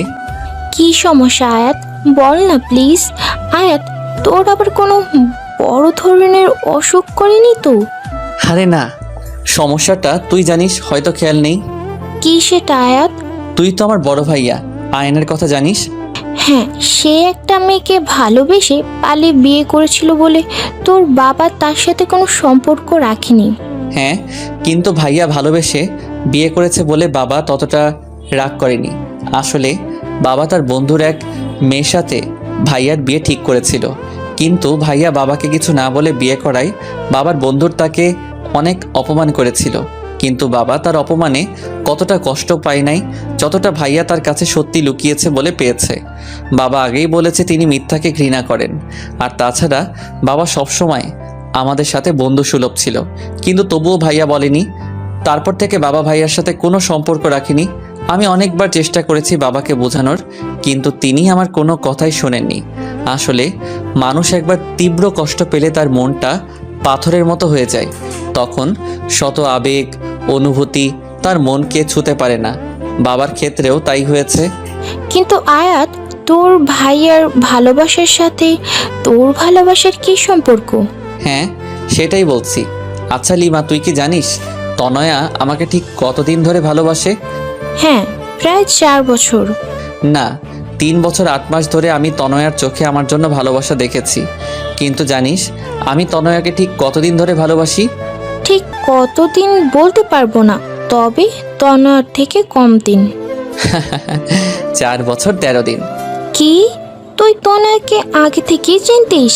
হ্যাঁ, তনয়াকে আমি প্রথম দেখি আমার এক বন্ধু রবির বাসায়, আর প্রথম দেখায় তনয়ের উপর কেমন যেন একটা অনুভূতি কাজ করা শুরু করে দিয়েছিল। রবির ছোট বোনের জন্মদিনে এসেছিল তনয়া, কারণ তনয়া রবির বোনের বান্ধবী। জানিস রবির ছোট বোনকে? কে? তনয়ার সবচেয়ে কাছের বান্ধবী নেহা। তারপর নেহার থেকেই তনয়ার সম্বন্ধে সব কিছু জানি। সব জেনে দেখলাম তনয়া আমার থেকে প্রায় 6 বছরের ছোট। আর এত ছোট বয়সী মেয়ের সাথে রিলেশন করাটা নেহাত বোকামি।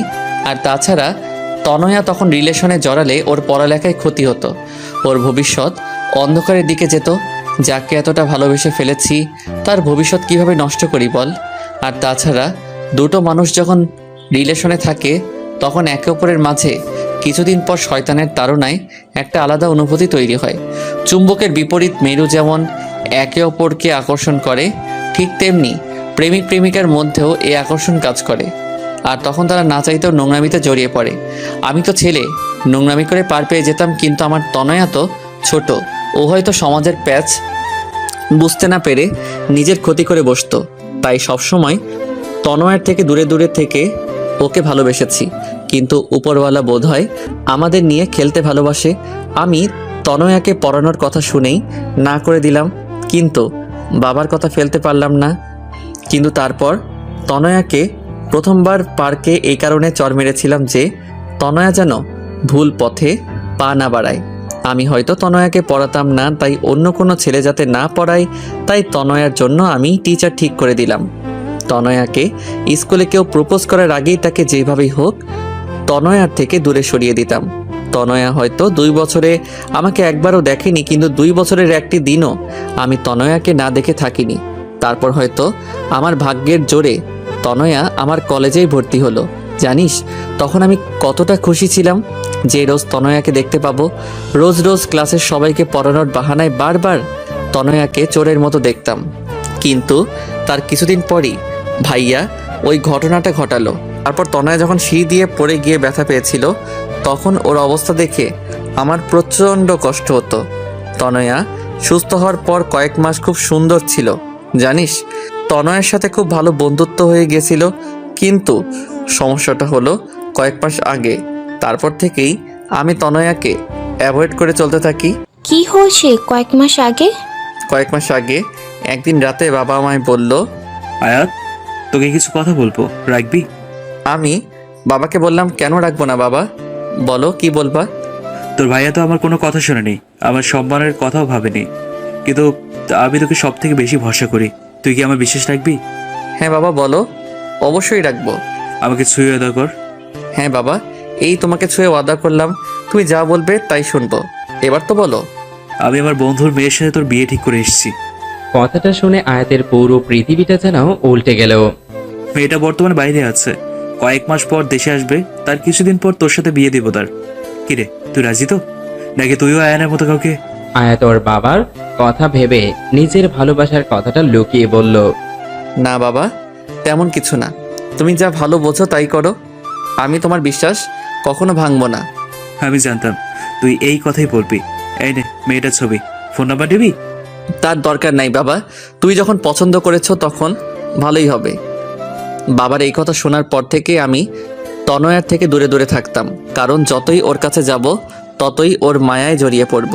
কিন্তু পাজি মেয়েটা আমাকে খেপানোর জন্য নয়নের সাথে কথা বলার নাটক করলো। সেটা দেখে মাথা গরম হয়ে যায়। তারপর ওকে চর মেরেছিলাম, কিন্তু ওকে চর মারায় ও যতটা না ব্যথা পেয়েছে তার থেকে শতগুণ বেশি ব্যথা আমার হৃদয়ে লেগেছে। তাই তো নিজের ভালোবাসাটাকে আড়াল করতে না পেরে ওকে পাগলের মতো জড়িয়ে ধরে রেখেছিলাম। আমি যদি তনয়াকে এসব কথা বলি, মেয়েটা পাগলের মতো হয়ে যাবে, লেখাপড়ার অবস্থা খুব খারাপ হয়ে যাবে। তাই তো ওকে বলেছি ওর পরীক্ষার পর ওকে সব সত্যিটা বলে দেব। কিন্তু আমি ভাবছি আমি যদি ওকে সত্যিটা বলি তাহলে তখন ওর অবস্থা কি হবে। এবার বুঝছো কি সমস্যা? গাদা গত উল্লুক, বলো তোর মাথায় কমন সেন্স বলতে কিছু আছে? তুই তোর বাবার কোনো কথা না শুনি বোকার মতো অদা করে বসলি। আরে আগে আঙ্কেলের কথাটা শুনে তো নিতি। এখন কিছু করার নেই রে। হ্যাঁ, তা থাকবে কেমনে? করার পর তো তুই বন্ধ করে দিছস। আচ্ছা, মেয়েটার ছবি আছে এখন তোর কাছে? হ্যাঁ, আমার মোবাইলে মনে হয় আছে। দেখি। আয়াত মোবাইলটা বের করে অনেকক্ষণ খুঁজে ছবিটা লিমাকে দেখালো। লিমা ছবিটা হাতে নিয়ে বলল, এই জন্যই। আরে তনয়া তো এর থেকেও 1000 গুণ বেশি সুন্দরী। তনয়ার সামনে তো এটা চা কম পানি লাগবে। আচ্ছা, মেয়েটার সাথে কথা বলেছিস? তোর মাথা ঠিক আছে না? তোরও ওপর যা রাগ হচ্ছে না, আমি যদি তনয়ার জায়গায় থাকতাম তবে তোকে মেরে ওই সমুদ্রেই ফেলে দিতাম। জানিস, যখন বললি তোর বাবার বন্ধুর মেয়ে, এক মুহূর্তেই মনে হয়েছিল মেয়েটা তনয়া, কিন্তু সব ধারণা সবটা ঠিক হয় না রে। জানি, কিন্তু এখন আমার আর কিছু করার নাই। তা কিভাবে পারবি, অ্যাবনর্মাল আবাল ছেলে কোথাকার। এই বলে রাগ করে লিমা চলে গেল। লিমার রাগ হওয়াটা অস্বাভাবিক কিছু না। আয়াত চুপচাপ ওখানে বালির উপর বসে সাগরের পানে অপলক দৃষ্টিতে তাকিয়ে আছে। আমার চোখ থেকে টপ টপ করে নোনা তরলগুলো ঝরে পড়ছে, যেগুলো আবার নোনা বালিগুলো নিজের বুকে ধারণ করে নিচ্ছে। তনয়া আয়াতের সামনে এসে কিছুক্ষণ দাঁড়িয়ে দেখছে কিভাবে আয়াতের চোখ থেকে জল ঝরছে। হঠাৎ তনয়া আয়াতের চোখের পানিটা ধরে ফেলল। আয়াত তনয়ার দিকে তাকালো। তনয়া বলল, জানেন স্যার, আমার মা বলেছিল ছেলেটা নাকি খুব বেশি কষ্ট না পেলে কাঁদে না, আর যদি কাঁদে তাহলে ছেলেদের চোখের জলগুলো নাকি মুক্তোর চেয়েও দামি হয়। আর আপনি এত দামি জিনিসগুলোকে এভাবে অপচয় করছেন। আয়াত তারপর অপলক দৃষ্টিতে তাকিয়ে আছে। তনয়া আবার বলল, মা আরো বলেছেন যদি আমাদের মনে খুব বেশি কষ্ট লাগে তাহলে নিজের কাছের মানুষের কাউকে জড়িয়ে ধরে কাঁদলে নাকি কষ্টটা কমে যায়। আপনিও আপনার কাছের কাউকে জড়িয়ে ধরে কাঁদুন, দেখবেন মন হালকা লাগবে। দাঁড়ান, আমি লিমা আপুকে ডেকে আছি।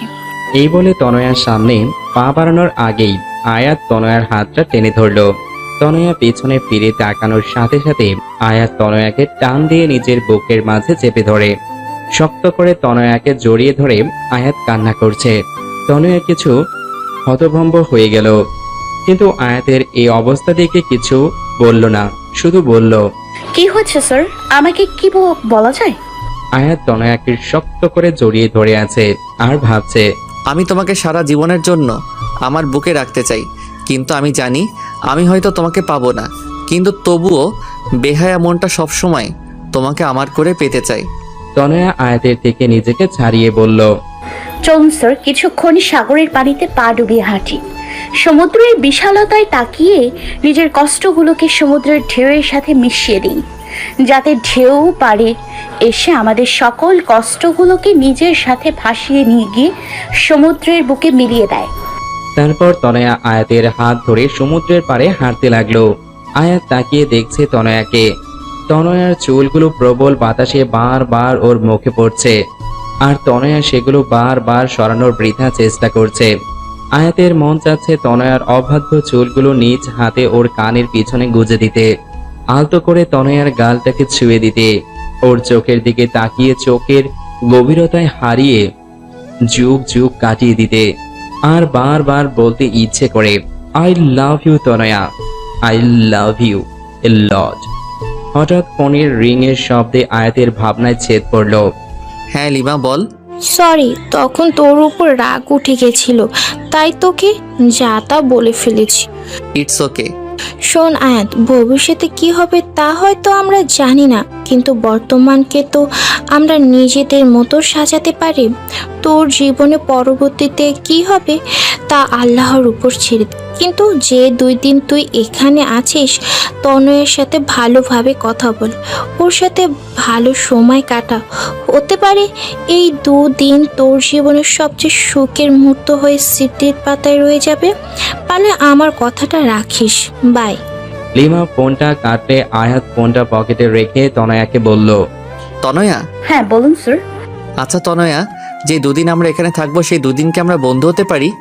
মিষ্টি একটা হাসি দিয়ে কেন নয়? থ্যাঙ্কস। তনয়া আয়াতকে ধাক্কা মেরে পানিতে ফেলে দিয়ে হাসছে। এটা কি করলে? কেন আমরা না এখন বন্ধু? আচ্ছা দাঁড়াও, তোমাকেও চোবাবো এখন। নো। বলে দিল দৌড়। সারা দিন দুজনে অনেক মজা করলো। তারপর সন্ধ্যাবেলা দুজন হেঁটে হেঁটে হোটেলে ফিরছিল।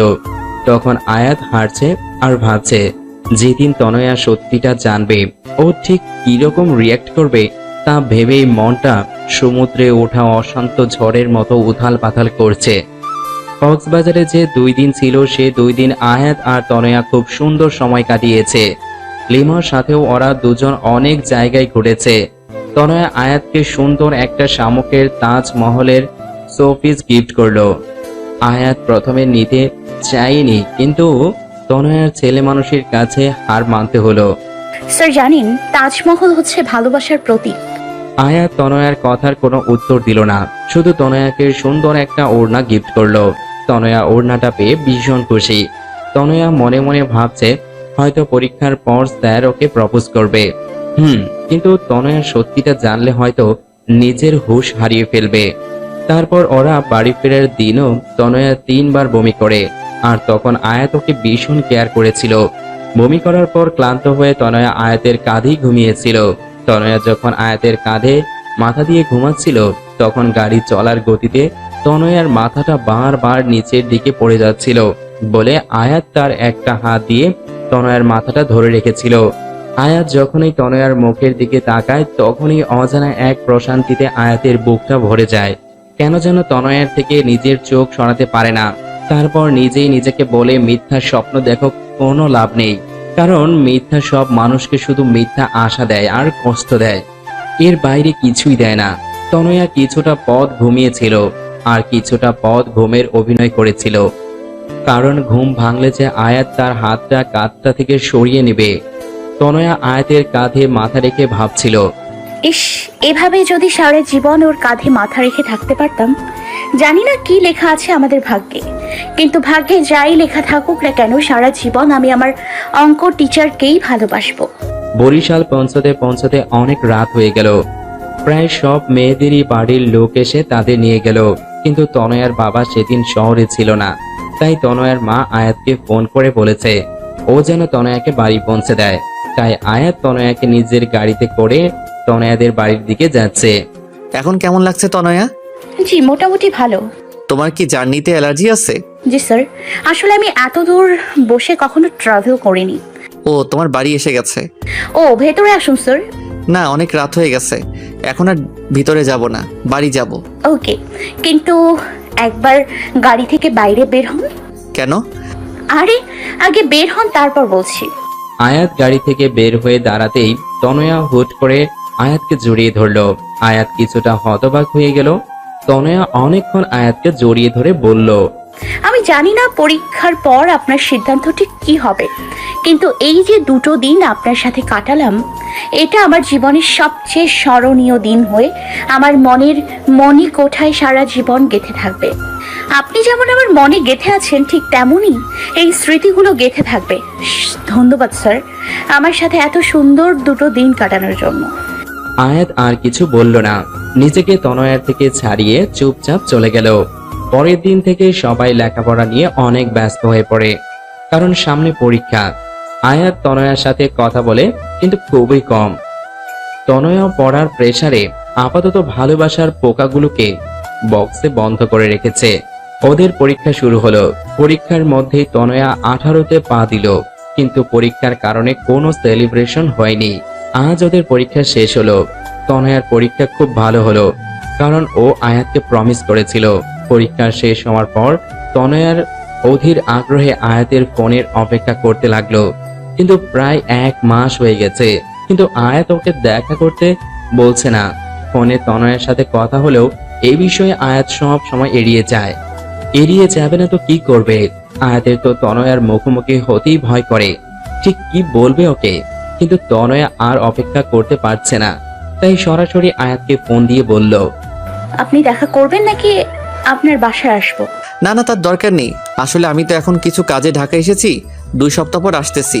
সেদিন আসবো, তার পরের দিনই তোমার সাথে দেখা করব। 2 সপ্তাহ পর তনয়া একটা রেস্টুরেন্টে বসে আয়াতের জন্য অপেক্ষা করছে। এই 2 সপ্তাহ যে তনয়া ঠিক কিভাবে কাটিয়েছে তা শুধু তনয়াই জানে। কিছুক্ষণ পর আয়াত আসলো। তনয়ার বুকটা দূর দূর করছে, আয়াত ঠিক কি বলবে এটা ভেবে। কেমন আছো? ভালো, আপনি? ভালো। কিছু খাবে? না না স্যার, স্যার।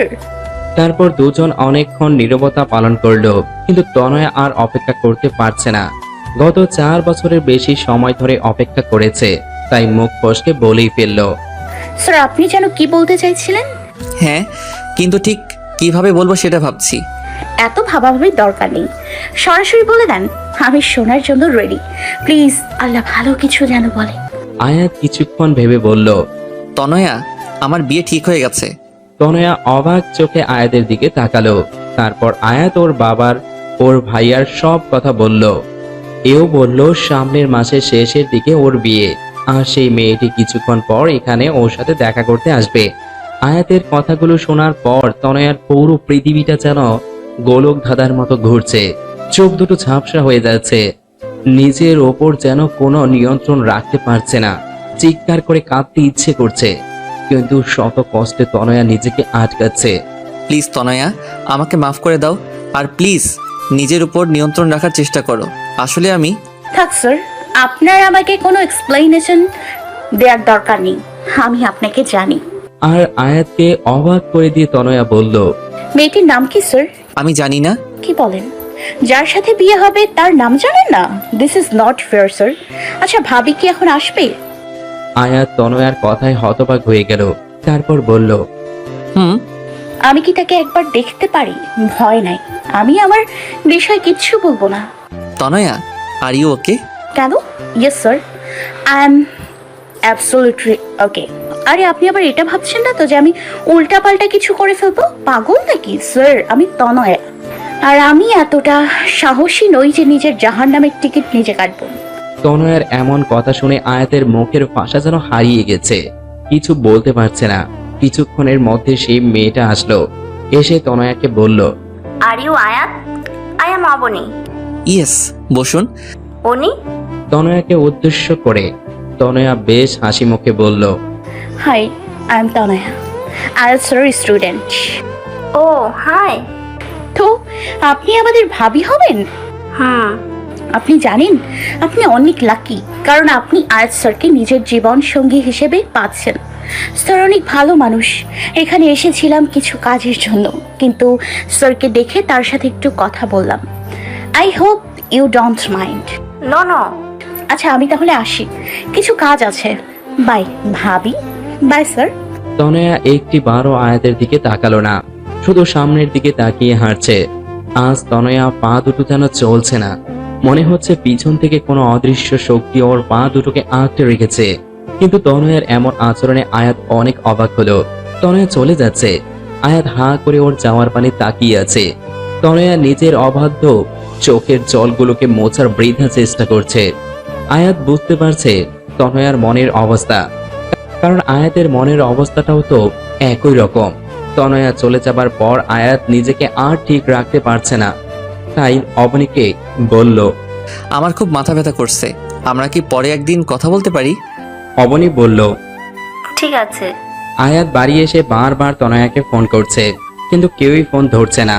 তারপর বাধ্য হয়ে তনয়ার বাবার ফোনে ফোন করে বলল, আঙ্কেল, তনয়া কি করছে? তনয়ার বাবা বলল, তনয়া নাকি টিভি দেখছে, কার্টুনও দেখছে আর পাগলের মতো হাসছে। এই মেয়েটা না পুরো পাগল। আয়াত বলল, আঙ্কেল, ফোনটা একটু তনয়াকে দিবেন। তনয়ের বাবা ফোনটা তনয়াকে দিয়ে বলল, আয়াত ফোন করেছে। হ্যালো স্যার, কেমন আছেন? ভাবি কেমন আছে? স্যার শোনেন, বিয়ে করছেন, আমাদের কিন্তু বড় করে একটা ট্রিট দিতে হবে, ঠিক আছে? আয়াত তনয়ার এরূপ কথা শুনে পুরো থ হয়ে গেল। তারপর প্রায় রোজ আয়াত তনয়াকে ফোন করত, কারণ আয়াত তনয়াকে নিয়ে খুব ভয় থাকতো। কিন্তু রোজ তনয়া এমন ভাবে কথা বলতো যেন কিছুই হয়নি, যেন তনয়ার স্মৃতি থেকে আয়াত নামটা সম্পূর্ণ মুছে গেছে। আয়াত তনয়ার এমন আচরণের দ্বিধার মধ্যে পড়ে যেত, খুব ভয় করত তনয়াকে নিয়ে। আয়াতের যেদিন বিয়ে হবার কথা তার কিছুদিন আগে তনয়ার রেজাল্ট দেয়।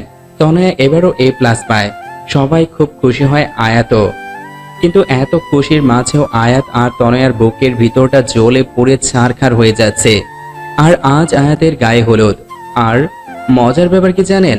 আয়াতের গায়ে প্রথম হলুদটা তনয়াই ছুঁয়েছে, আর গিফট হিসেবে আয়াতের দেওয়া ওড়নাটা আয়াতকে দিয়ে বলেছে, এটা অবনী ভাবির জন্য। কারোর শখের জিনিস নিজের কাছে রাখতে নেই। আয়াত কোনো কথা না বলে চুপচাপ ওড়নাটা হাতে নিল। সবার সাথে খুব হাসি হাসি মুখ করে কথা বলেছে তনয়া, কিন্তু ওর মনের ভিতরটা হয়তো আয়াত ছাড়া আর কেউই বুঝতে পারছে না।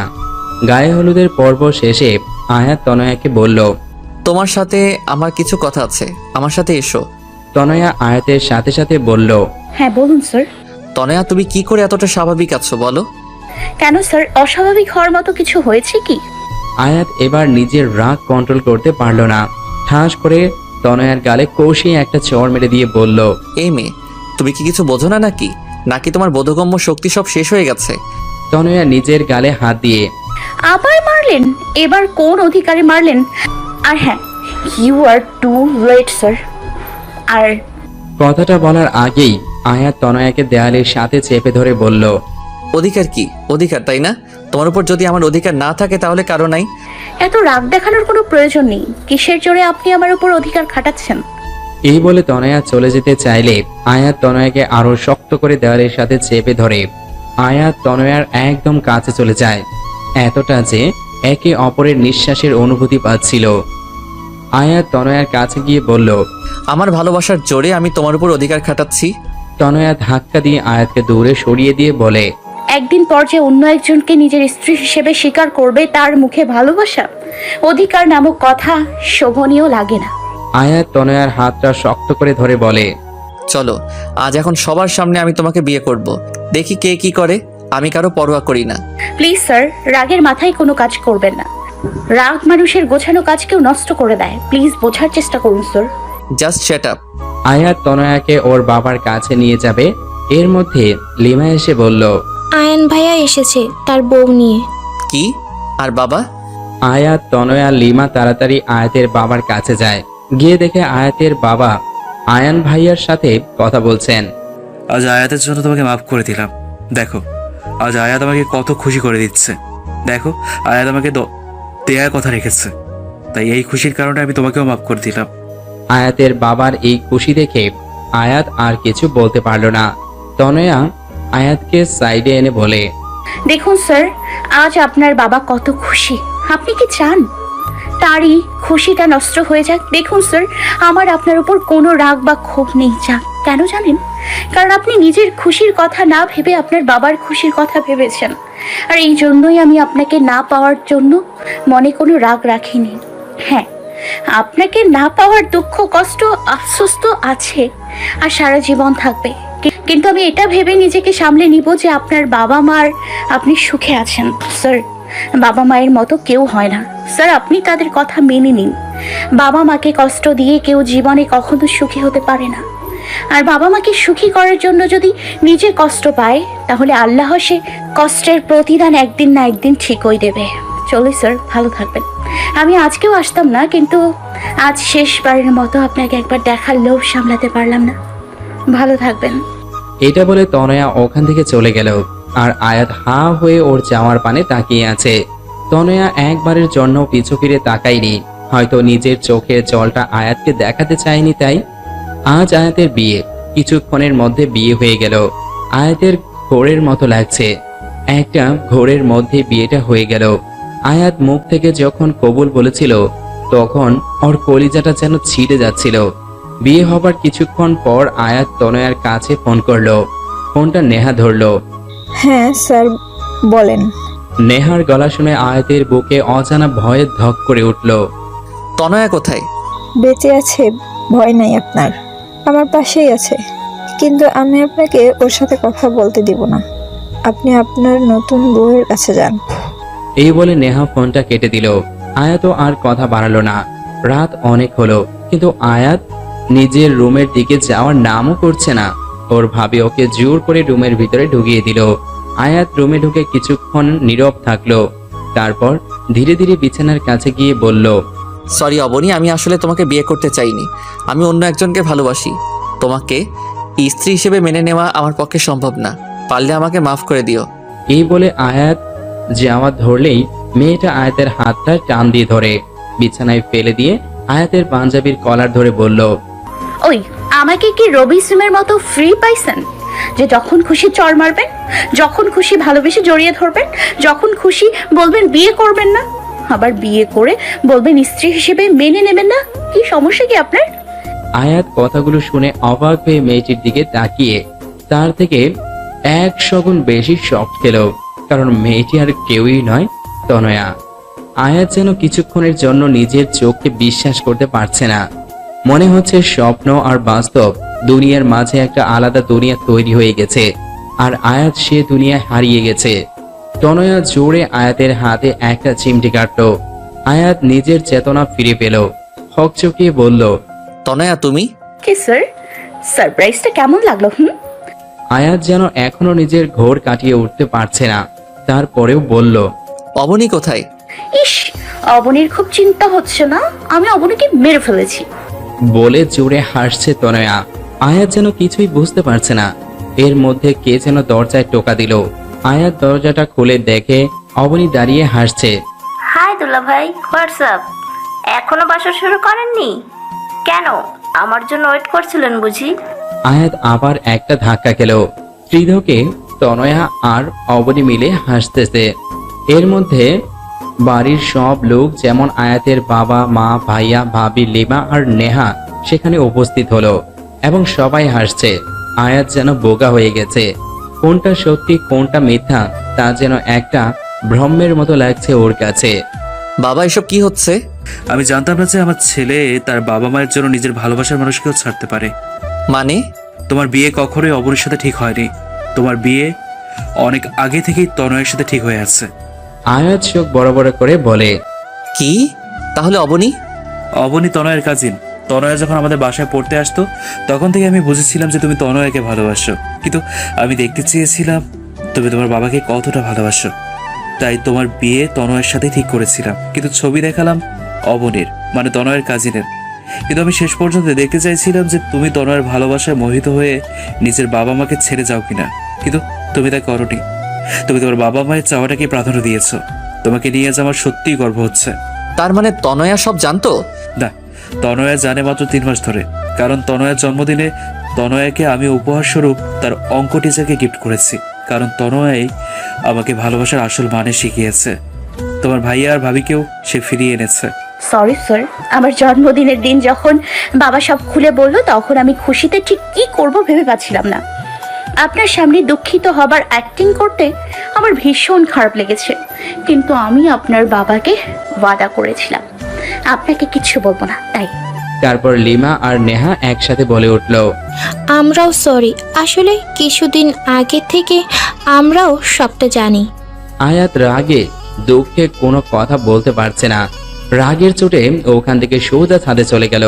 বাবা, উনি তো রাগ করলেন, এখন আমি কি করব? আমাদের মতো বুড়ো বুড়িদের এর মধ্যে নাটানোই ভালো। আয়না মা, চলো, অনেক রাত হয়েছে। এই বলে তারা চলে গেলেন। আমি এর মধ্যে নাই, আমার বাচ্চা কাছে যাই। আমাদের অনেক কাজ আছে, চলো চলো। দেখ তনয়া, স্বামীটা তো তোরই, তাই রাগটাও তুই ভাঙা। আমি যাই, নয়নের সাথে একটু ফোনে প্রেম টেম করে আসি। By deer. তনয়া বোকার মতো সবার চাওয়ার পানে তাকিয়ে রইল। তারপর মনে মনে বলল, সবগুলো এক একটা বজ্জাতের হাঁটি, পরে আমিও দেখে নিব। তনয়া ধীর পায়ে ছাদে উঠে দেখে ছাদের এক কোণায় আয়াত দাঁড়িয়ে আছে। তনয়া কি করবে ঠিক ভেবে পাচ্ছে না, তাই আস্তে আস্তে গিয়ে আয়াতকে পিছন থেকে জড়িয়ে ধরলো। তারপর আয়াতকে নিচের দিকে ফিরিয়ে বলল, সরি স্যার। আয়াত কোনো কথা না বলে তনয়াকে শক্ত করে জড়িয়ে ধরে হু হু করে কেঁদে ওঠে। আয়াতের কান্না দেখে তনয়াও কেঁদে ফেলে। তারপর বলে, বললাম তো সরি। সরি বললেই সব ঠিক হয়ে গেল বুঝি? জানো এই কয় মাস কি রকম মানসিক চাপের মধ্যে দিয়ে গেছি? ইস, মাত্র কয় মাস, আর আমাকে যে 4.5 বছর ধরে রেখেছেন তার বেলায় ইটস রিভেঞ্জ। এখন শোধবোধ। তনয়ার কথা শুনে আয়াত মুচকি হেসে বলল, তাহলে তো তুমি কম, কারণ আমি তোমাকে কবে থেকে ভালোবাসি জানো? জানি, লিমা আপু বলেছে। স্যার, যা হয়েছে সব ভুলে যান না প্লিজ, চলুন না নতুন করে শুরু করি। কি করে শুরু করি বলো তো? কেন, আবার কি হয়েছে? তুমি তো এখনো সেই সাদের আটকে রয়েছো। আমি এখন তোমার বর, বুঝলা? আয়াত তনয়াকে শক্ত করে জড়িয়ে ধরে কপালে একটা ভালোবাসার পরশ এঁকে দেয়। That's not fair sir. Why? চর মারলেন গালে আর ভালোবাসা কপালে? শুধু গালে কেন, সব জায়গায় ভালোবাসা দিয়ে দিই। এই, একদম না। তা বললে তো হবে না ম্যাডাম, 5 বছর ধরে ওয়েট করছি, আর পারবো না।